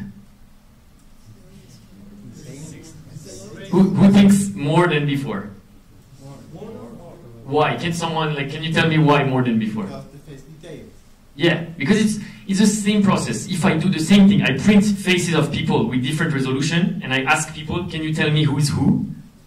It's not going to be easy. If you have two sisters, two brothers, people that look like each other, if the resolution is 64 by 64, even humans cannot do it. So pretty standard is 4012 by 4012, which if you did the Coursera course, you know the car detection algorithm we implement in the course is based on this resolution. Okay, makes sense that we need more resolution? Okay. RGB as well. Color, hair, that type of stuff is important. What's the output of the model? Binary. Yeah. 1 is you, it's you. 0, you don't get it. Try again. Yeah. Come back tomorrow. Go shave, you're gonna get it tomorrow. Okay, so the hard part is what architectures do we want to use in this case? So let's start with, can someone give me the easiest architecture you can use, the easiest technique you can use to solve that? A logistic regression, even easier than that, someone that doesn't have an algorithm background. If the guy has a beard, for example, is this guy or it's not? If he has a beard, it's this guy, okay, or if else rules. Yeah, but it's still hard to tell a computer if it has a beard. Like, you have to teach the computer to understand the beard. I think the easiest way would be to take two images here and compare pixel by pixel. Yeah, just like pixel by pixel. So there is problems. Can you list some problems here? The spatial information. So what do you mean exactly? that maybe Bertrand in another picture is to the right. Okay, yeah. Maybe Bertrand is this picture was in the middle, and this one was here. The angle. Like Bertrand here, he's a little, I don't know why, but he's like that. Here he's straight. Age. Maybe when you enter the school, you're 18-year-old, you don't have beard. You give this picture to the school, and you're a PhD 10 years after in the school, you cannot get in anymore because you got a beard. Okay, yeah, so few things are background lighting difference. A person can wear makeup, grow a beard, or ID photo can be outdated. What I mean by this is background different. This pixel here is white. This pixel here is dark. When you do pixel-wise different, it's 255 minus 0. It's the maximum you can get. While this has a huge impact on the algorithm, while it shouldn't. We don't care about the background at all. We care about the face. Okay? So we have to come up with a new technique. Now, can someone give me a new technique? Okay, someone knows the answer, I think. What? Blob detection. Blob. Blood? Blob detection. Lob, what do you mean by lob? Blob. B-L-O-B. Oh, blob detection. Okay. Other ideas? What about color distribution? Color distribution. Okay, there are more complex algorithms. The important thing is the school will want to build a good algorithm. So it's not going to use only the images from the database. It's going to go out and take a public data set with many pictures of people, probably. And we want, basically, I'm giving you the idea, is we want to take this image, run it into a network that can be convolutional or whatever, and get a vector that encodes information about this image. So I want this vector to tell me, like, understand the features of the face, like how far are the eyes from each other, how big is the mouth, that type of stuff. I want to give now this picture in the same network and get an encoding. If these two encodings are close to each other, it's good, it's the same person. So we define a threshold. If this is less than the threshold, yes, you get in. If not, get out. Okay. So does this make sense or not? Yes. Now, the hard part about understanding this is how are we sure that this network is going to encode meaningful information? Training with a lot of pictures. Millions of pictures. And there is actually more than that needed. How do you improve the threshold? How do we improve the threshold? How do we choose the threshold?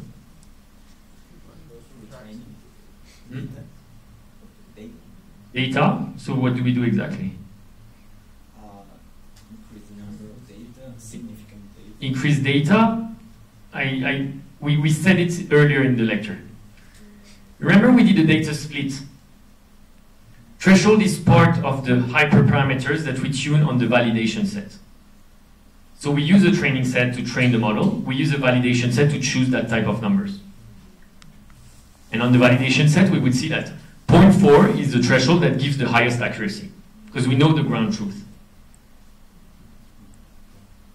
Okay, let's try to understand how this network works. How we make sure that this network encodes meaningful information. So, the question is, what is the loss that is going to train this network? What is the loss that, if we define it properly, is going to have the parameters minimizing it that are such that the encoding is going to be good? So we use a public data set of faces, many of them. And if we have to describe as humans what we really want the model to do, this is how we describe it. We want two pictures from the same person, if we run them into the model, to have similar encodings. The two vectors should be similar. We want. It's a good day for him, but not for him. So these are different people. We want the encoding of the model to be different. So what we will say, let's generate triplets. Triplets of images. First images, we would call it anchor image. Second images, we call it positive because it's the same person as anchor in a different picture. And third image, we call it negative because it's a different person than the anchor, and thus than the positive as well. Now, why is this very important? Because we want the model to minimize the encoding between these two, the distance, and maximize the distance between the encoding of these two. Okay? So I had a tool, I don't know if it works, but yeah, let's try that. So can you take your phones and enter this code on menti.com?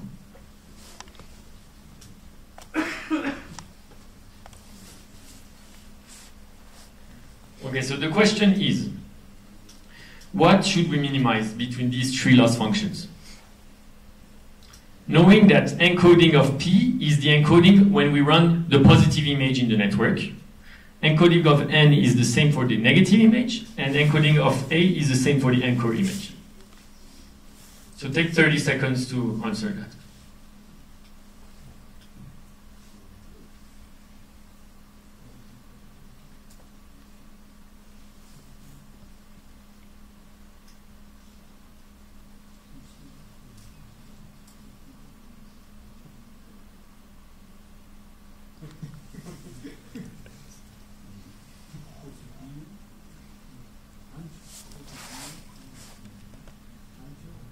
It's maybe too small for people to see, yeah?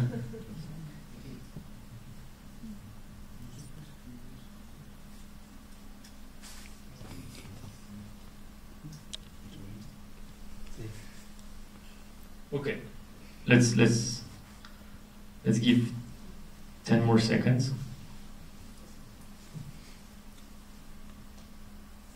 Okay, let's see what people think. Okay, seems that A has the highest number of people. Okay, it's catching up. So those who answered A, someone wants to say why? You want to say why? Because in the first part, you are minimizing the distance between the anchor and the positive image, and in the second part, you are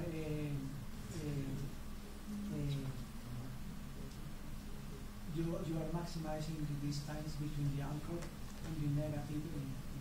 Yes. So let me repeat what you just said for people.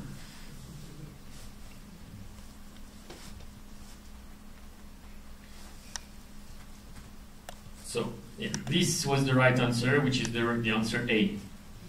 The reason is we want to minimize the encoding distance between two. So we will take this distance and we will set it a positive sign. We want these two to be small, to be close to each other, sorry, so that this term is small. We will put a minus sign here because we want these two to be very different, the encoding. So we want this to be as big as possible so that the minus sign will push the loss down. We want to minimize the loss, we want to go down for L. So by using that and training with triplets, we would have the right parameters that would encode two similar images with the same encoding, similar, and two different images with different encoding. And this is going to make the model understand what are the important features that describe that these two people are the same and these two people are different. So let's recap. We had this model before. Now instead of having a cat input, we have 3 images input. Instead of having a 0 in output, we have 3 encodings output. We will use the same process with this loss function, and we will iterate to update the parameters until the loss function is minimized. When the loss function is minimized, we got what we wanted. The model is able to output the right encoding we want. Does that make sense for people? Yeah. Okay. One question. Will you overfit the images if you minimize the most? Yeah, so overfitting. Yes, if we minimize on the training set and the validation set or test set is high, it means we overfit it. So then this is another question. How do we regularize a model to make it better? This is the general idea. Okay, let's make it a little more complicated. What we talked about until now was face verification. Now let's talk about face identification, known also as face recognition. The difference is you don't have badge anymore. The company doesn't have money to buy badges, so they invest into a better algorithm that can just use the camera to tell it who you are. Some of you, okay, just to ask, some of you has an idea of how we can use what we saw before to solve this problem? Can we actually use what we saw before or not? Who thinks we can? We can say yes. Who thinks we need another algorithm? Okay. So those who said, you said yes. Why did you say yes? We can reuse. Same type of problem. Hmm? Same type of problem. I think the very important thing about the problem we solved is that we have an algorithm that is able to take an image of a face and give you an encoding of this face. This is really important. Yeah, you wanted to add something? There is a problem. You can take so many pictures of the same person. You can use 1, 2, 3 pictures. So the more pictures we have of people, the better it is. The problem here is that the input of the model is just the image taken from you. There is no data, there's no, like you don't swipe, so we don't have the other image. So what's the difference? We still have a database. The label? We don't have the label? We don't have the labels, but we still have the network we just trained. So we have unsupervised problem right now? Yeah, it's not unsupervised. Well, we have learned distance function. So we can use a previous photo. It can bring me an embedding, a vector, and a recent photo of me will bring another vector that distance will be. Yeah. So I think this is the right thing. We have a database of images. We said that we have an algorithm that can encode all these images into vectors.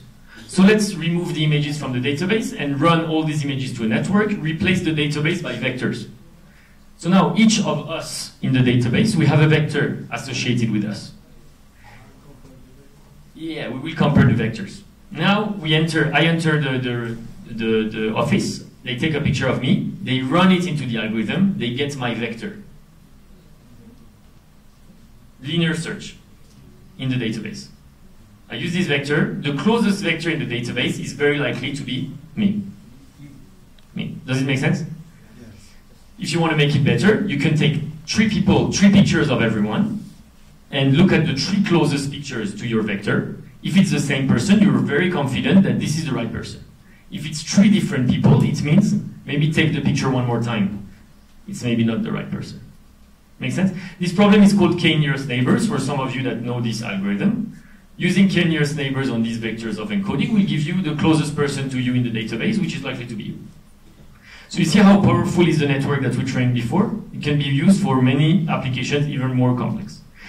Now you know that on your phone, sometimes, you wake up one day and the phone understands that these are the 20 pictures of your mother taken in 2017.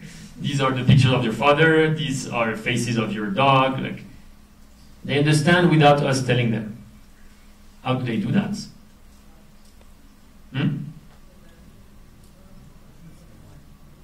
same way they save the parameters, they save a vector for each image, and they are comparing. For each image, for each picture, they save a vector with the features. Yeah. So for each picture of the dataset, we have each picture of our phone. They convert it to a vector using what we have. And they what? They're similar vectors. And the idea is we want a big clusters, right? We want to find a cluster where all the pictures that are in this cluster would probably be your mother. Picture in this cluster probably going to be your father. Someone knows an algorithm that does this clustering? K-means. This is a K-means problem. So you see, we add a machine learning algorithm to the deep learning part, and we build complex algorithms. K-means is basically going to look at all these vectors and tell you these are the 5 clusters that I found. Okay. Let's move on to, how long do we have? Do we still have time? No? Oh, okay. Feel free to leave. No, you have enough time, don't worry. Question, given a picture, make it beautiful. I would love this product. So same question as usual. What data?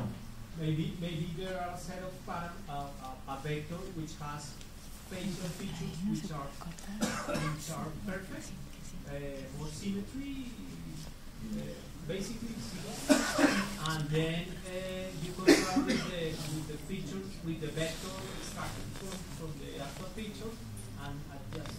I see.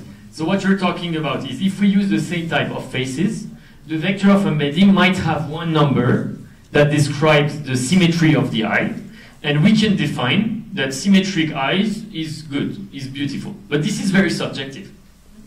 Yeah. It's like who we are to tell like symmetric eyes are beautiful. So it's a subjective problem. It's really hard. And some people would say we need data that looks beautiful, and I'm not and ugly data.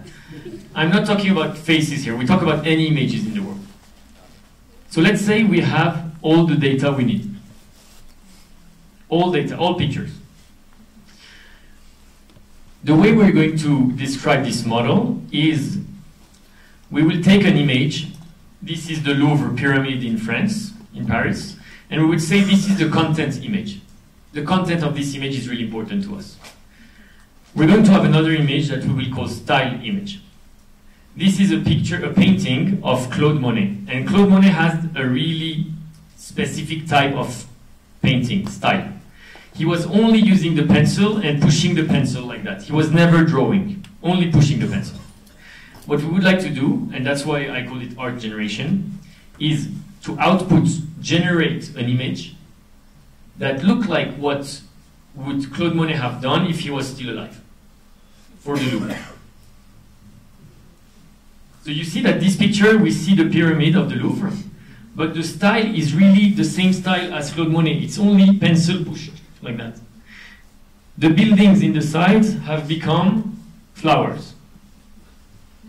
So this is how we define the problem. Monetization. Yeah. So this is actually Claude Monet. He's still alive. He did that. No, I'm kidding. So we have three images in this problem: content image, style image, generated image. Keep that in mind. Can someone not propose an architecture because it's really hard, but tell me how we can use the knowledge we have about encoding to solve this problem?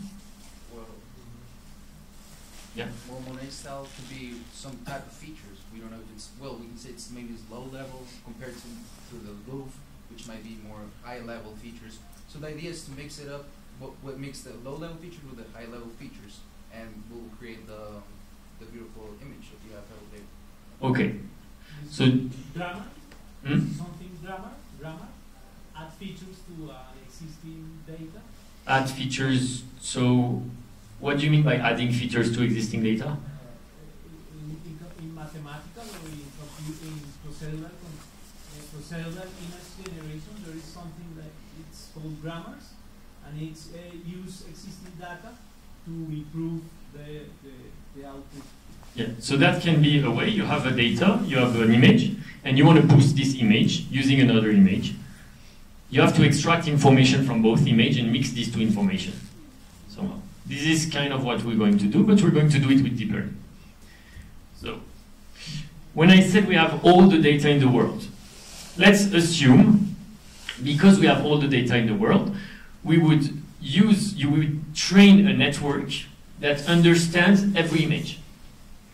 So I'm talking about a big data set like ImageNet. Some of you have heard of this data set maybe. Big data set with dogs, cats, cars, bikes, anything you want.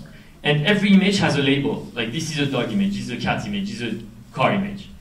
So if you train a classifier on this data, you would have a very good classifier that understands thousands of objects. The consequence is that this classifier is going to be able to understand features of objects. It's been trained for that. So, if I take my classifier, assume we have it, I look at the earlier layers, I will see that it encodes edges.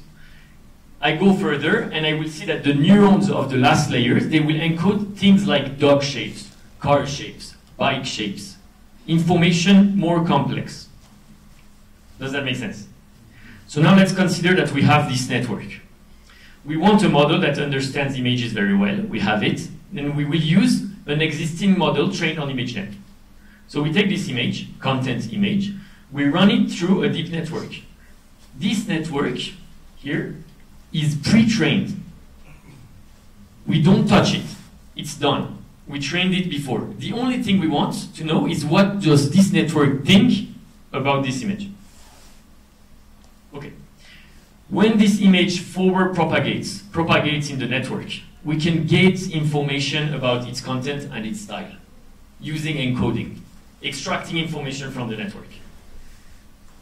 For content, it might be earlier layers, because edges will tell you that there's a pyramid here. I see the edges of the pyramid. For the content, we can take almost every layer. For the style, it's a little more complicated. I will not go into the details of how we get the style, but if you run the style image in this network, you have a technique called gram matrix to extract information that looks like the style of this image. Important thing, this information should not be localized. The style should not be localized information. It should be general information about the technique of painting. So let's assume that we run the content image in the network and we save the encoding that we extract. We call this vector content C, content of the content image. We run the style image in the network and we save the encoding under style S. These two are vectors that we keep. It's in our code. We have them. Numbers that we know. Now, the question is, what loss should I use?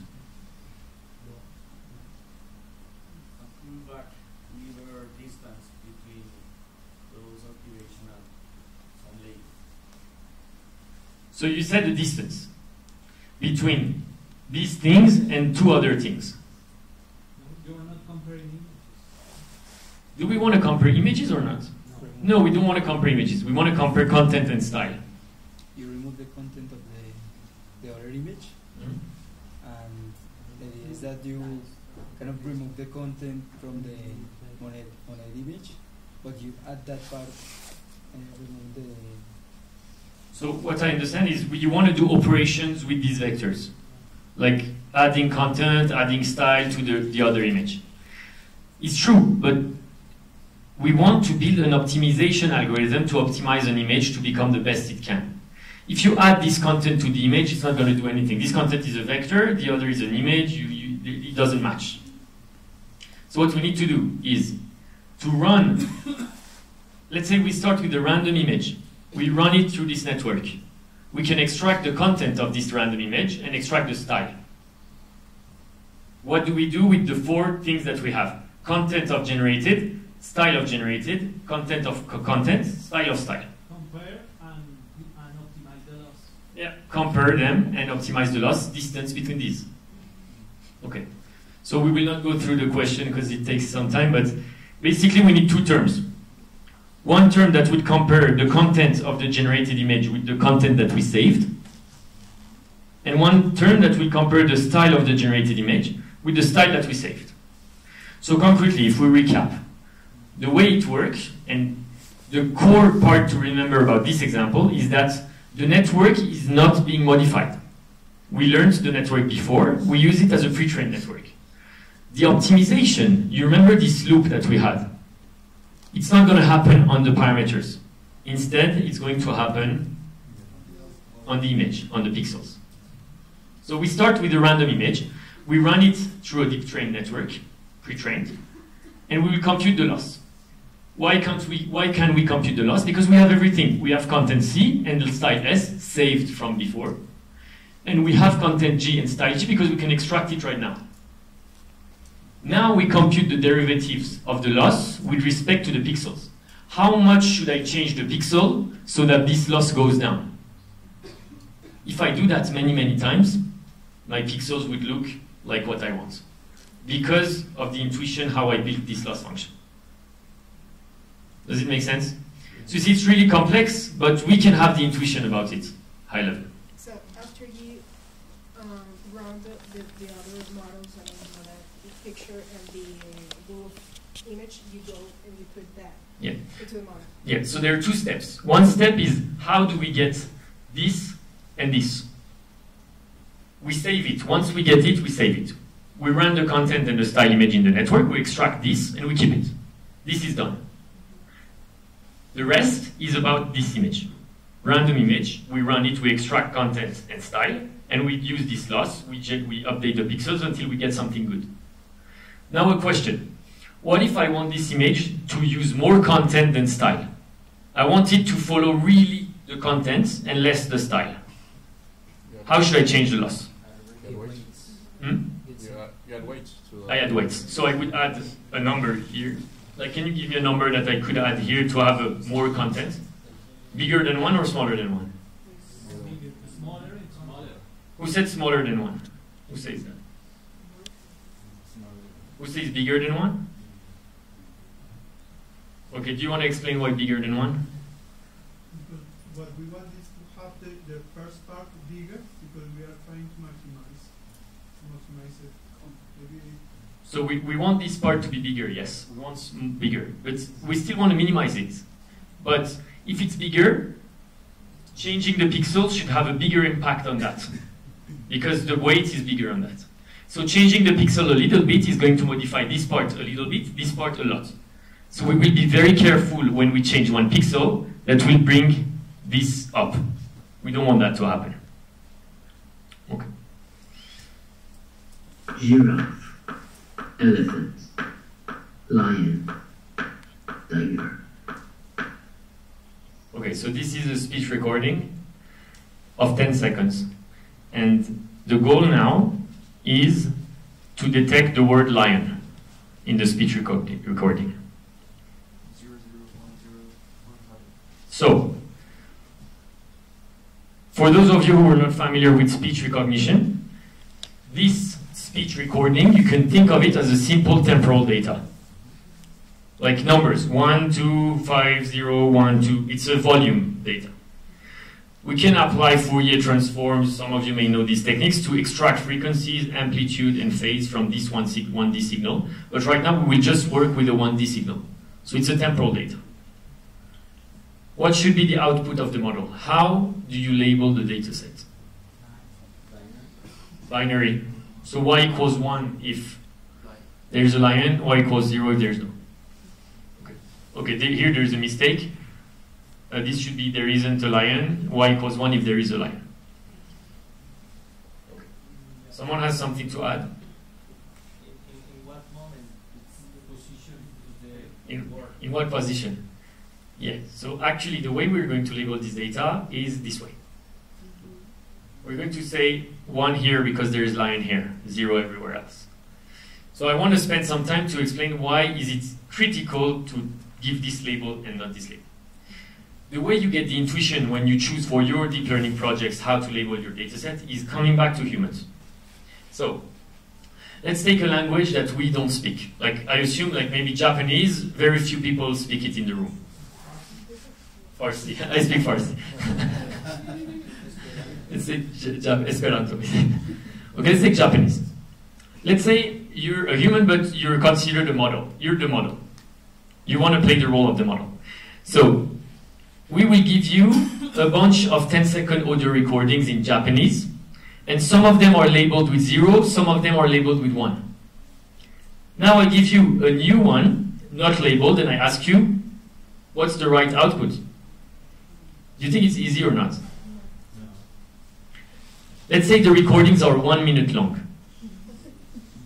It's very, very hard, because like you don't even know what lion sounds like, you know? You don't even know why there is a 1 here. So it's really hard for a human to understand what is the pattern in the data if you give this label. If you give this one and you give me 2 audio recordings of 1 minute, one with 1, one with 0, this way. I would just look at the one. I would say, it looks like there is a one here because there is a word important here. I would quickly understand how to detect this word. Does it make sense? Yes. So come back to the human all the time. And even if it seems like it's a binary problem, this is the most important label to add. Okay. Let's say we have many audio recordings of 10 seconds. And in fact, we want to have 10-second audio recording with some balance between positive and negative words. Like sometimes we want lion, and sometimes we want negative words. We don't want the model to have only lion, because it can become a volume detector. If we don't have negative words, the model is going to see this, and it's going to say, because there was only lion in the dataset, let's output 1. So we want to make sure we have a good distribution. And actually, we've been building this model. Like, for those of you who took the deep learning specialization, you know that the last assignment is building this model. When we built this model, we actually did it industrially.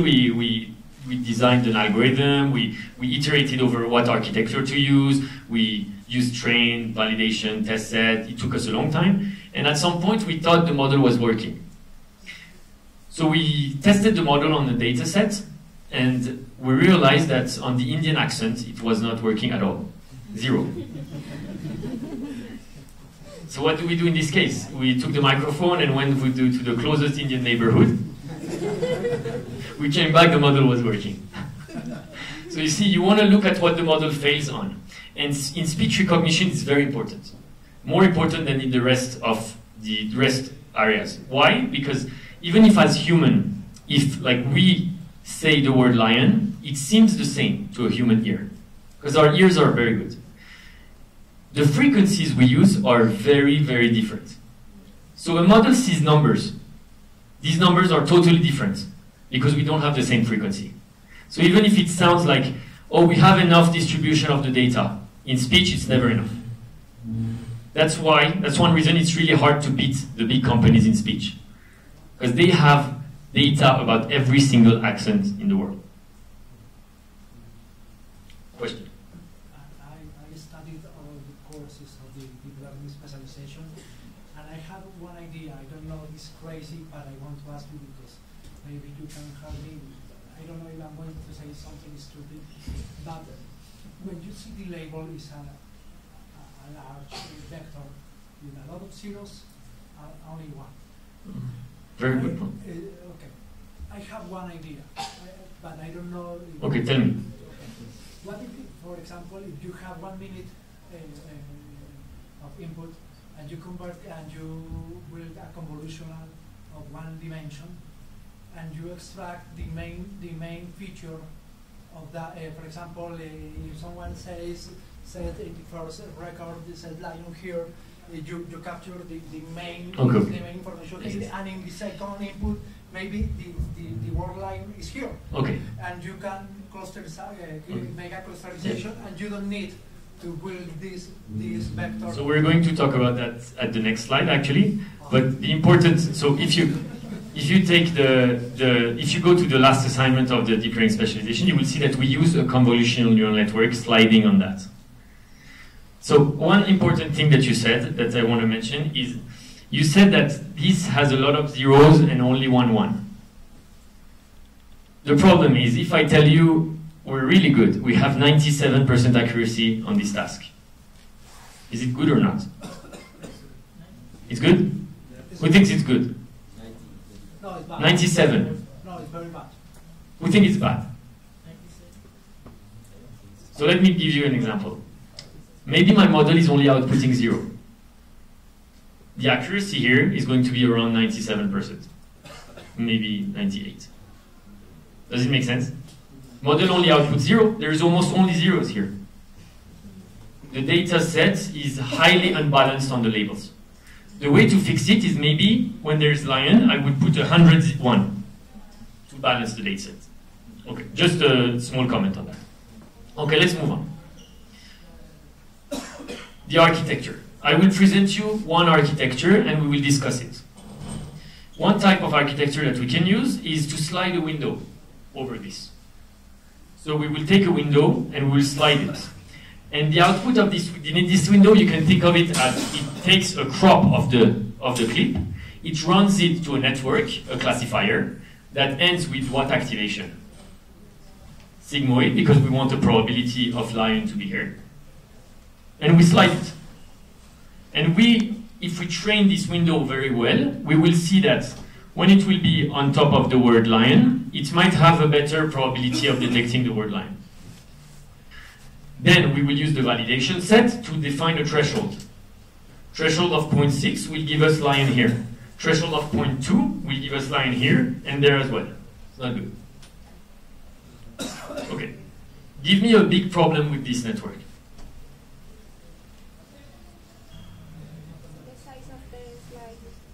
The size of lion. Like if I tell you lion, this window is not going to find it. It's still lion.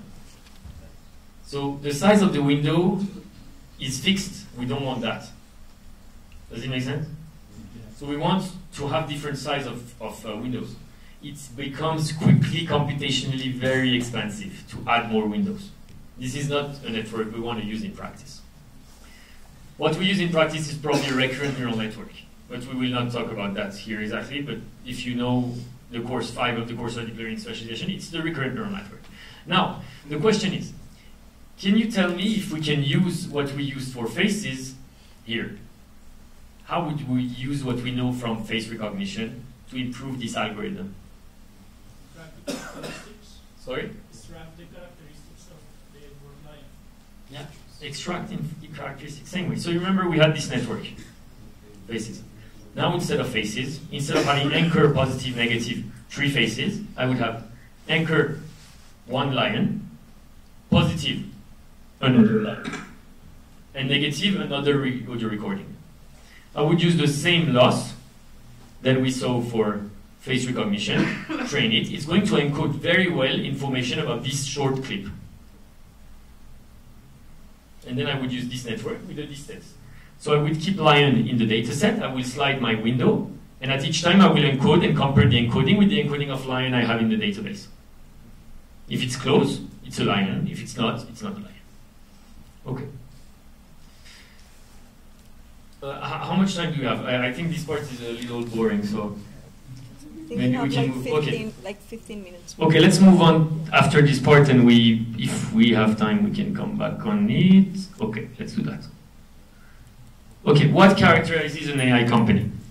Can you take your phones?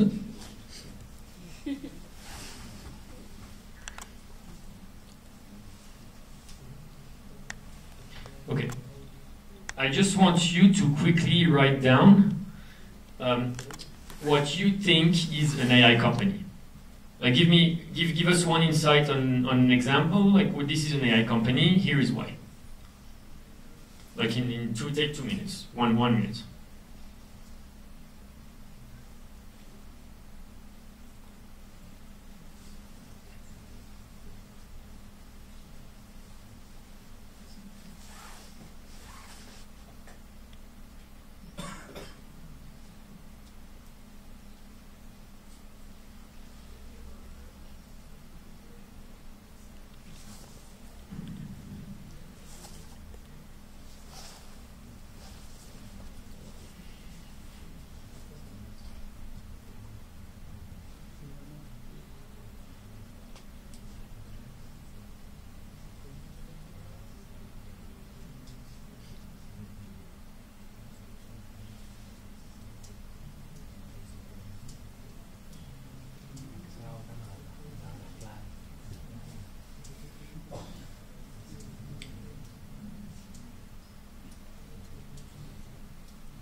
Okay.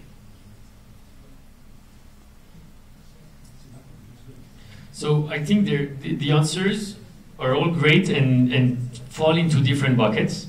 Like a lot of them are comparing the activity of the company to a human activity.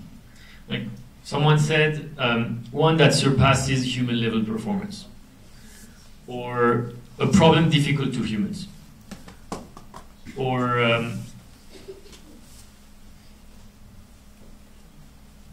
do something a machine can do better than humans. So actually there's not too many problems where machines can do better than humans. Most important thing is that machine is automatic and can do simple things that it takes a long time for a human to do. They can do it. It's hard to, it happens that machines beat humans, but it's in the rare cases. Most of the applications, it's more, there is a task, humans know how to do it. We don't want human to do it because it's a painful task. We want a machine to do it. One answer that I think I like a lot, although there is a lot, but this one is really interesting. Okay, so I think this one is really interesting. Who said that? Okay, can you tell me exactly what you meant by AI first collects a lot of data, thinks of a creative new things to do with data?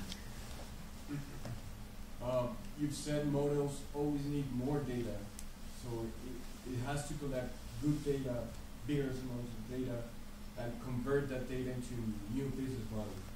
Say, for example, Postmates setting up a bakery because they know what kind of things I buy. I see. Yeah, that's really interesting. I think data is at the core of AI businesses. Many companies today launch without business models. They just launch with strategic data acquisition. And they will convert this data in the long term into money and revenues using algorithms. So yeah, a lot of good things, a lot of things around technology, like architectural innovation. So AI accessing big data, AI has to be at the core of the company's business problems. So I think we can summarize these answers into 3 buckets. Which one would be? An AI company knows how to do strategic acquisition of labeled data, really better than other companies. Mastery of data interpretation. If you have a lot of data, good companies know how to master this data. Like numbers might represent nothing for a company, it might represent a lot of things for another company, an AI company. And creation of new sources of revenue using data. So you may know Andrew Ng is a huge thinker of that, and he's probably, I think, one of the persons in the world, or the person in the world that mostly understands how an AI company works from his experience.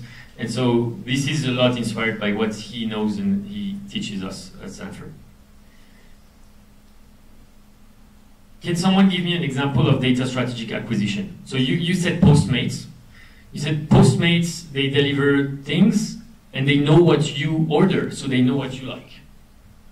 Another example, Amazon. Amazon knows a lot about you, and actually Amazon is really good at creating businesses.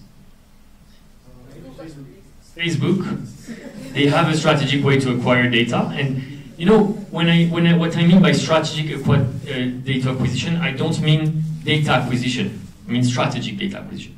So Facebook might push its customer to activate the GPS location by adding a new product that is very interesting for its customers. The idea is not to give this new product to the customers, it's to get data of GPS from the customers. This is strategic data acquisition, and many companies do it, normal thing. Offering a good service, getting data in return, and using this data to build more services. So, coming back on, given a 10-second audio speech, detect the word line. What a traditional company would do, and what we didn't talk about, is it will collect 10-second audio speeches, going around with a microphone and asking people to speak. If it has a good engineering team, it will understand that it's important to have a big distribution, so making sure there are a lot of positive words, and making sure there's a lot of negative words as well.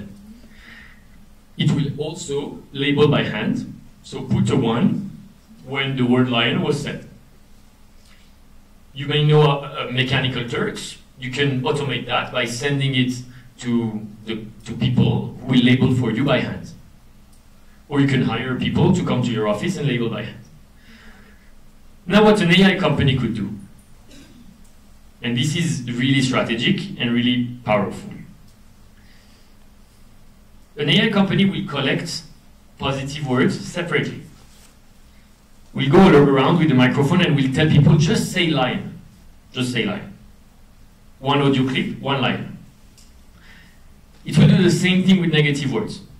So it will put all the lion clips in a folder called positive folder. It will collect a bunch of negative words, any other word. It will put all these clips in another folder called negative folder. Then it will get a bunch of backgrounds.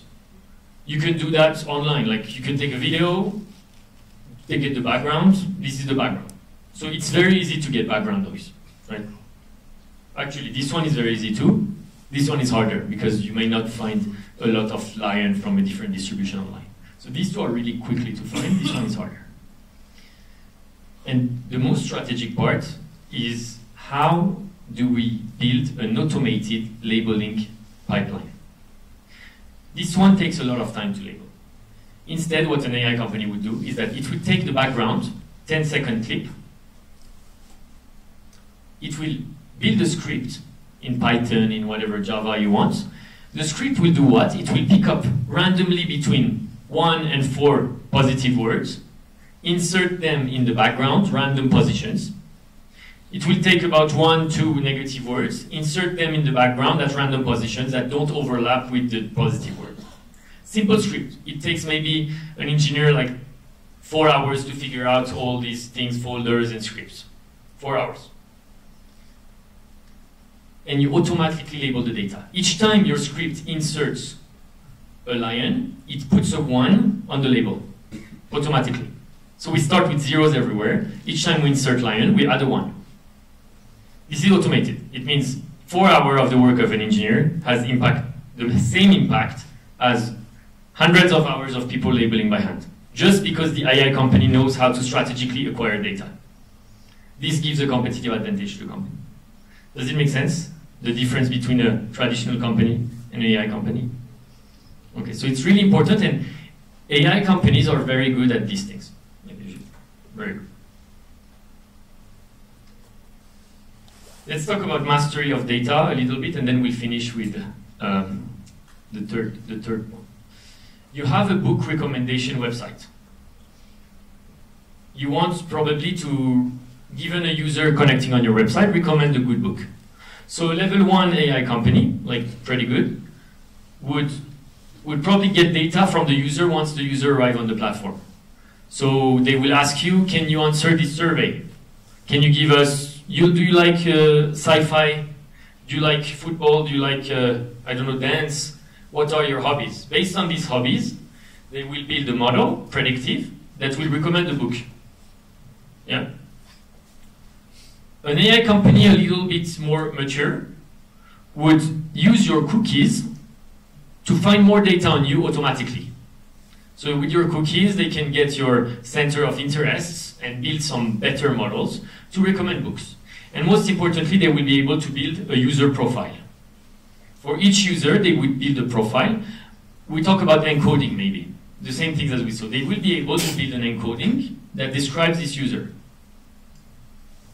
And based on this user profile, they will be able to compare user profiles and recommend similar books to similar users. So you're new to the platform, your user profile is close to this person. I think the books you might want is the same books as this person. This is a very good model. It's actually really hard for recommendation systems. Like it's really hard to build that type of stuff. A level 3 AI company, really mature, understand the business, understand that any data points should be represented by an encoding. Like anything in what we have as data should not be a number, it should be something meaningful. They will try to plot these things. So let's say a new editor sends us a book for our platform. What a very good AI company would do is that they will have an automated way to place this book in a 2D plot. What it means is that a book comes, automatically I have an algorithm that reads the title, understands the front image, knows the author. If it's really good, reads the book. We're not here yet, but let's say reads the book and tells us this is the encoding of the book in one vector. The book goes here, between these two. User, same thing. We have a lot of data on the user. The user goes here. And remember, this is dynamic. It means if I'm a user, I'm here. Tomorrow I read a book on football. I might shift to the football cluster. Yeah. So this is all dynamic. But because of the infrastructure of the company, it's auto. You don't need to touch it. You read a book, the data is taken, it updates the encoding. It updates the map. You see how powerful it is, how meaningful it is to understand these data. And you can do the same with authors. This author is a new author. We want to know what kind of author it is. We will encode the information of this author.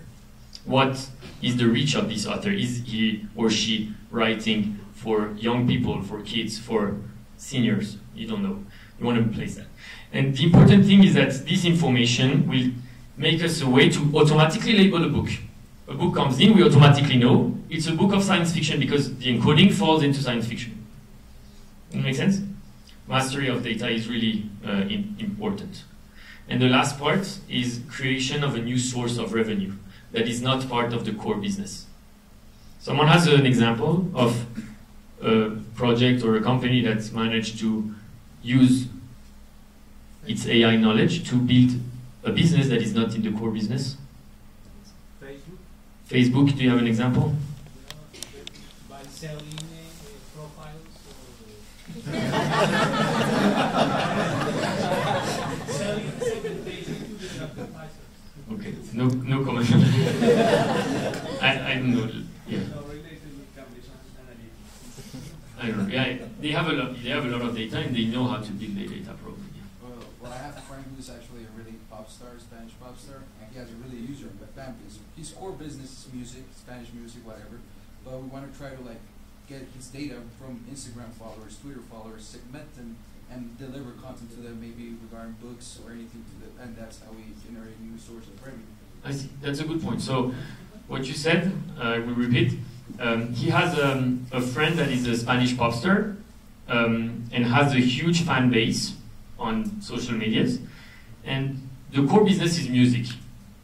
But what they want to do is to use the fact that we have a reach, they have a reach on so many people, to maybe get their data in a certain way by offering a side product, and then be able to use this meaningful data to offer targeted content to this user base. An example. Any other examples? Yeah, I know Harrods. Harrods is a casino operating company, and they are pioneers in the, even when there were no data science concept, it was just data mining, and they were mining or extracting data of their consumer habits in the casinos. And I read that about 10 years ago in Harvard Business Review. It was my first approach to data. And I read about Harrods. They were extracting data and mining, profiling, and pushing better alternatives, offers to the usual customers in the casino business. Okay, but still in the casino business? Okay, so I think this is a good example of a company that is not an AI necessarily company, but has probably built an AI team and uses AI for the core business. So like their business was classic casino, and they use digitalization by using cameras or tracking data of payments and tracking the IDs of people who pay to build better models to improve the revenues of the core business. Yeah. So I think a difference between this is a company that uses AI and can become ultimately an AI company, but an AI company will also know how to use its competitive advantages to build new products using AI. So I have an example here and another example I wanted to talk about, but let's talk about this one. So you're still a company that sells books. Same thing. You want to recommend books. So a traditional company would build a good AI system in the core business, like analytics to predict demands. Last year in January, we sold 10,000 books. It's very likely that this year we're going to sell 10,000 books, maybe a little more because the economy went up, people are more literate, like this type of thing, it goes up a little. uses AI to recommend books to users. We talked about that earlier. Now what an AI company would do is the same thing, build data analytics to predict demand, use AI to recommend books to users. But one thing an AI company would know how to do, one example at least, is the AI company is aware that the core strategic advantage that it has is the partnerships with book editors. So this company, because it's a platform selling books, has a huge Excel file with the list of people who write books or edit books or send books to their platform. This is strategic. People don't have it. Like, even big companies that you think about, they probably don't have this data. It's a very strategic data. If they want to acquire, it will take time if they want to acquire these partnerships, this data. So this company can do that. They can use their partnerships to build a simple hardware with online books. Books that you can read on the hardware. And this is the competitive advantage. Now they can digitalize all the readings of the people. They know which page you read. They know where you quoted. They know a lot of things about you because now you're not selling books. You're selling digital books. It's really competitive advantage. And the reason they managed to do that and to quickly reach out to their partners to tell them, we need you now to send us an e-version of your books. They were the only one being able to do that quickly because of these partnerships. And now, in a few months, reaching out to the partners, they get a strong competitive advantage on data that nobody has in the world. Does it make sense? So this is what a strong AI company would manage to do. Use AI for the core business and use AI to generate new sources of revenue and competitive advantage in a new market. Okay. Okay, muchas gracias.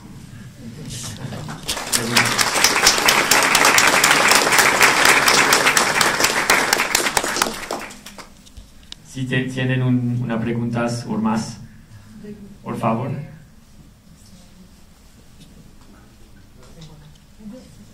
Thank you, Kian. I want to ask you about. I know that when you released the 4 course of the deep learning specialization, 2 weeks later it appears the paper about the capsule network. I want to ask you, are you going to update the deep learning specialization in the future? Are you going to create or to publish new lectures in the short term? And a second question related is, for example, in my case, if I have finished all the 5 courses and I want to go on taking new courses in Coursera, Udacity, whatever, which will be your which will be the next step? Which will be your recommendation for me? Very interesting questions. So I think different people will give you different answers. So answering the 2 questions. One is there going to be things like capsule networks in the deep learning specialization? Right now we didn't make such a decision. So we're not sure.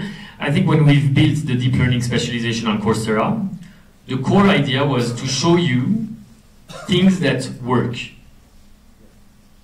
These are the things that are already working, and if the workforce around the world had the knowledge to build that type of stuff, not harder than that, it will be a huge impact on the world. Even in the market next to my place, they're selling fruits. If they had a linear regression, just to know how much fruit they need to have every day, they would save thousands of euros every month. They don't have it. So if even people understood linear regression and implemented it in our world, it would have a huge impact on many industries. Capsule networks, I'm not an expert into that.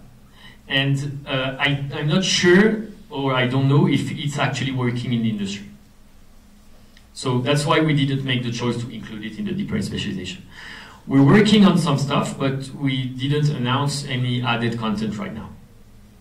Second question that is really interesting is, you finish the deep learning specialization. What should you do to step up into AI and really get more experience? I think the deep learning specialization gives you a good idea of theoretically what are the algorithms that you can use, how to use them, and you can also reuse the code that we provide in your work to build models.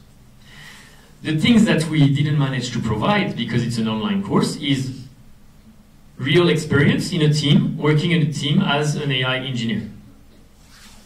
And we wished we could do that online. It's hard to do it online. We wish we will figure it out. But my advice would be, if you're in school, I know some of you are in school, find a mentor that can technically mentor you, or start a project on your own if there's no mentor. I know many places in the world it's hard to find a mentor.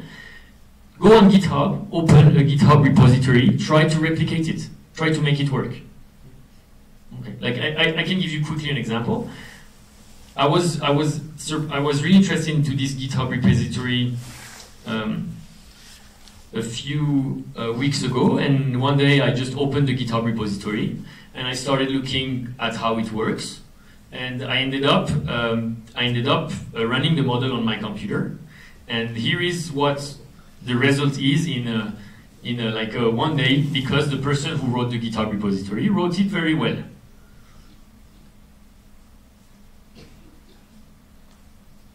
Hope it's gonna work. I'm not sure. Okay, let's see.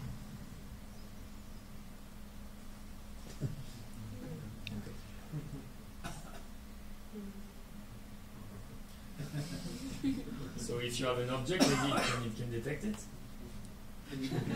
So I have a cell phone in my hand. Let me talk some. Okay. So okay, this is a simple model. It can actually detect a lot of things. Like if we just try to make it like that.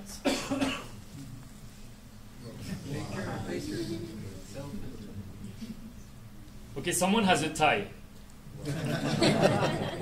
Okay, so yeah. So what I would advise you to do is go on GitHub, like type a problem that you like.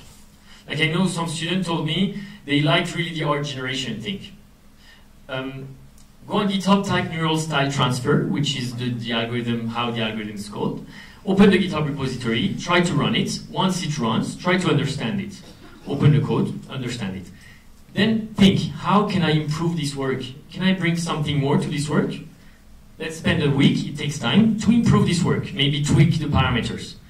By doing this, you will understand a full code of a project, from end to end. This is something that is important. Having in your experience the Coursera deep learning specialization, plus a concrete problem that you solved, is enough to get in the industry and start building things. I don't think you need more. So do that. I would say this is a good start. If you don't have a mentor, do it on your own. If you have a mentor, the mentor might have more experience and can give you a problem with the data set. Okay. What kind of rules or what kind of documents or let's call them rules do you have, or would you suggest, or do you follow in the AI fund or with deep learning AI when referred to the ethics of acquiring data, for instance? Like you said, Facebook uses a new feature with GPS and people start using it and so on. So what kind of guidelines do you have for that? So good question. First, I'm not saying Facebook does that.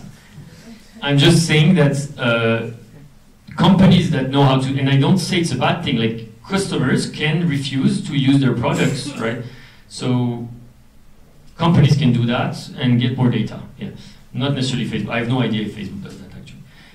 Answering your question, that is on the processes we have in the AI fund in deeplearning.ai. How do we do AI actually? So the way we're structured right now is that we started with deeplearning.ai, and the goal was to democratize AI. So try to build a content that can be reached anywhere in the world and can help people get started with AI. After doing that, we understood that we have on our own built a process to train people in AI. We are really good at training people in AI.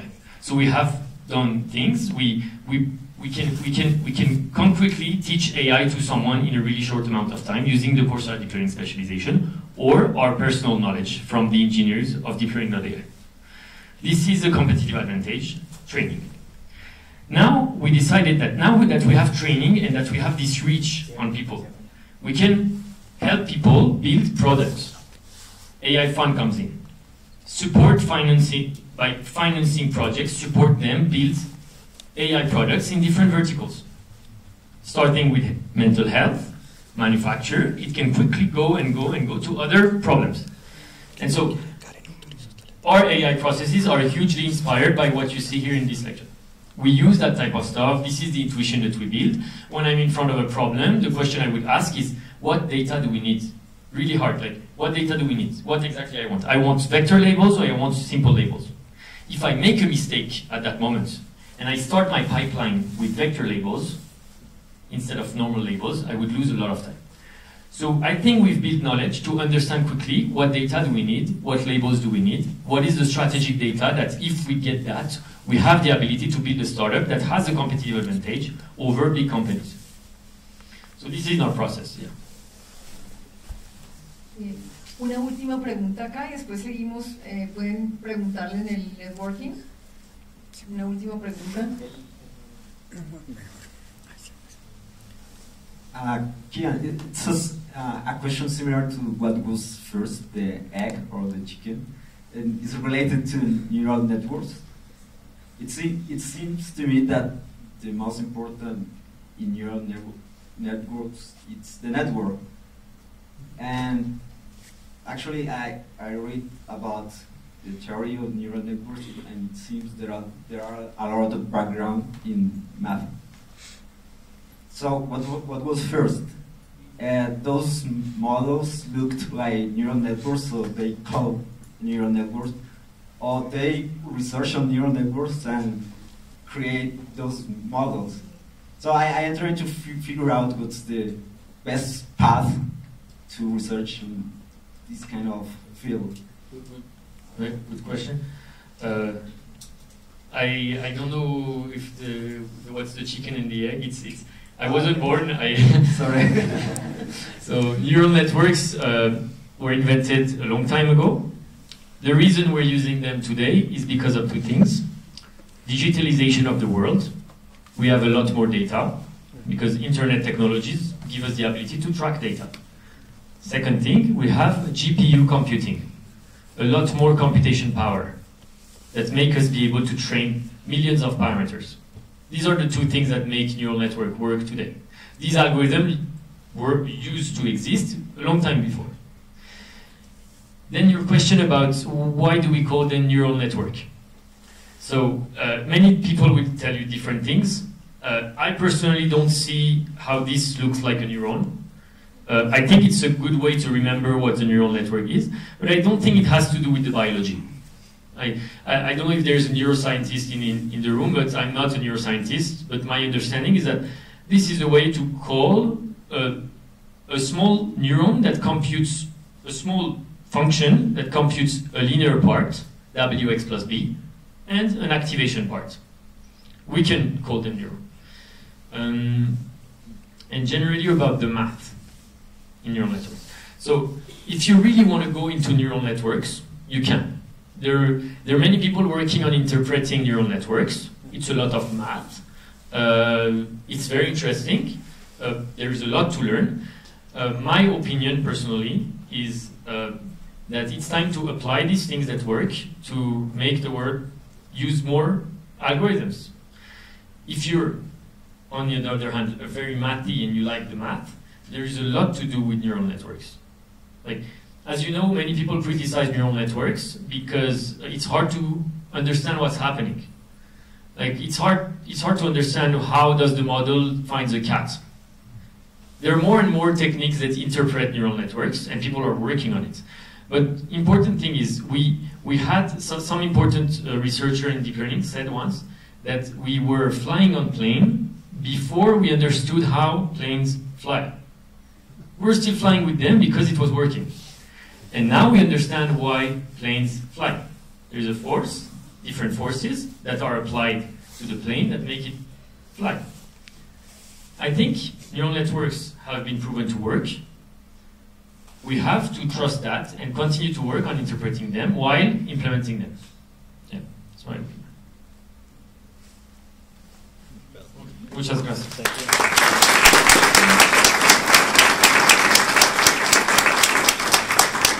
Muchísimas gracias a Kian. Nos vemos aquí afuera en el networking con el patrocinio del fondo de AI Fund y ahí podemos seguir hablando con Steven y con Kian. Gracias.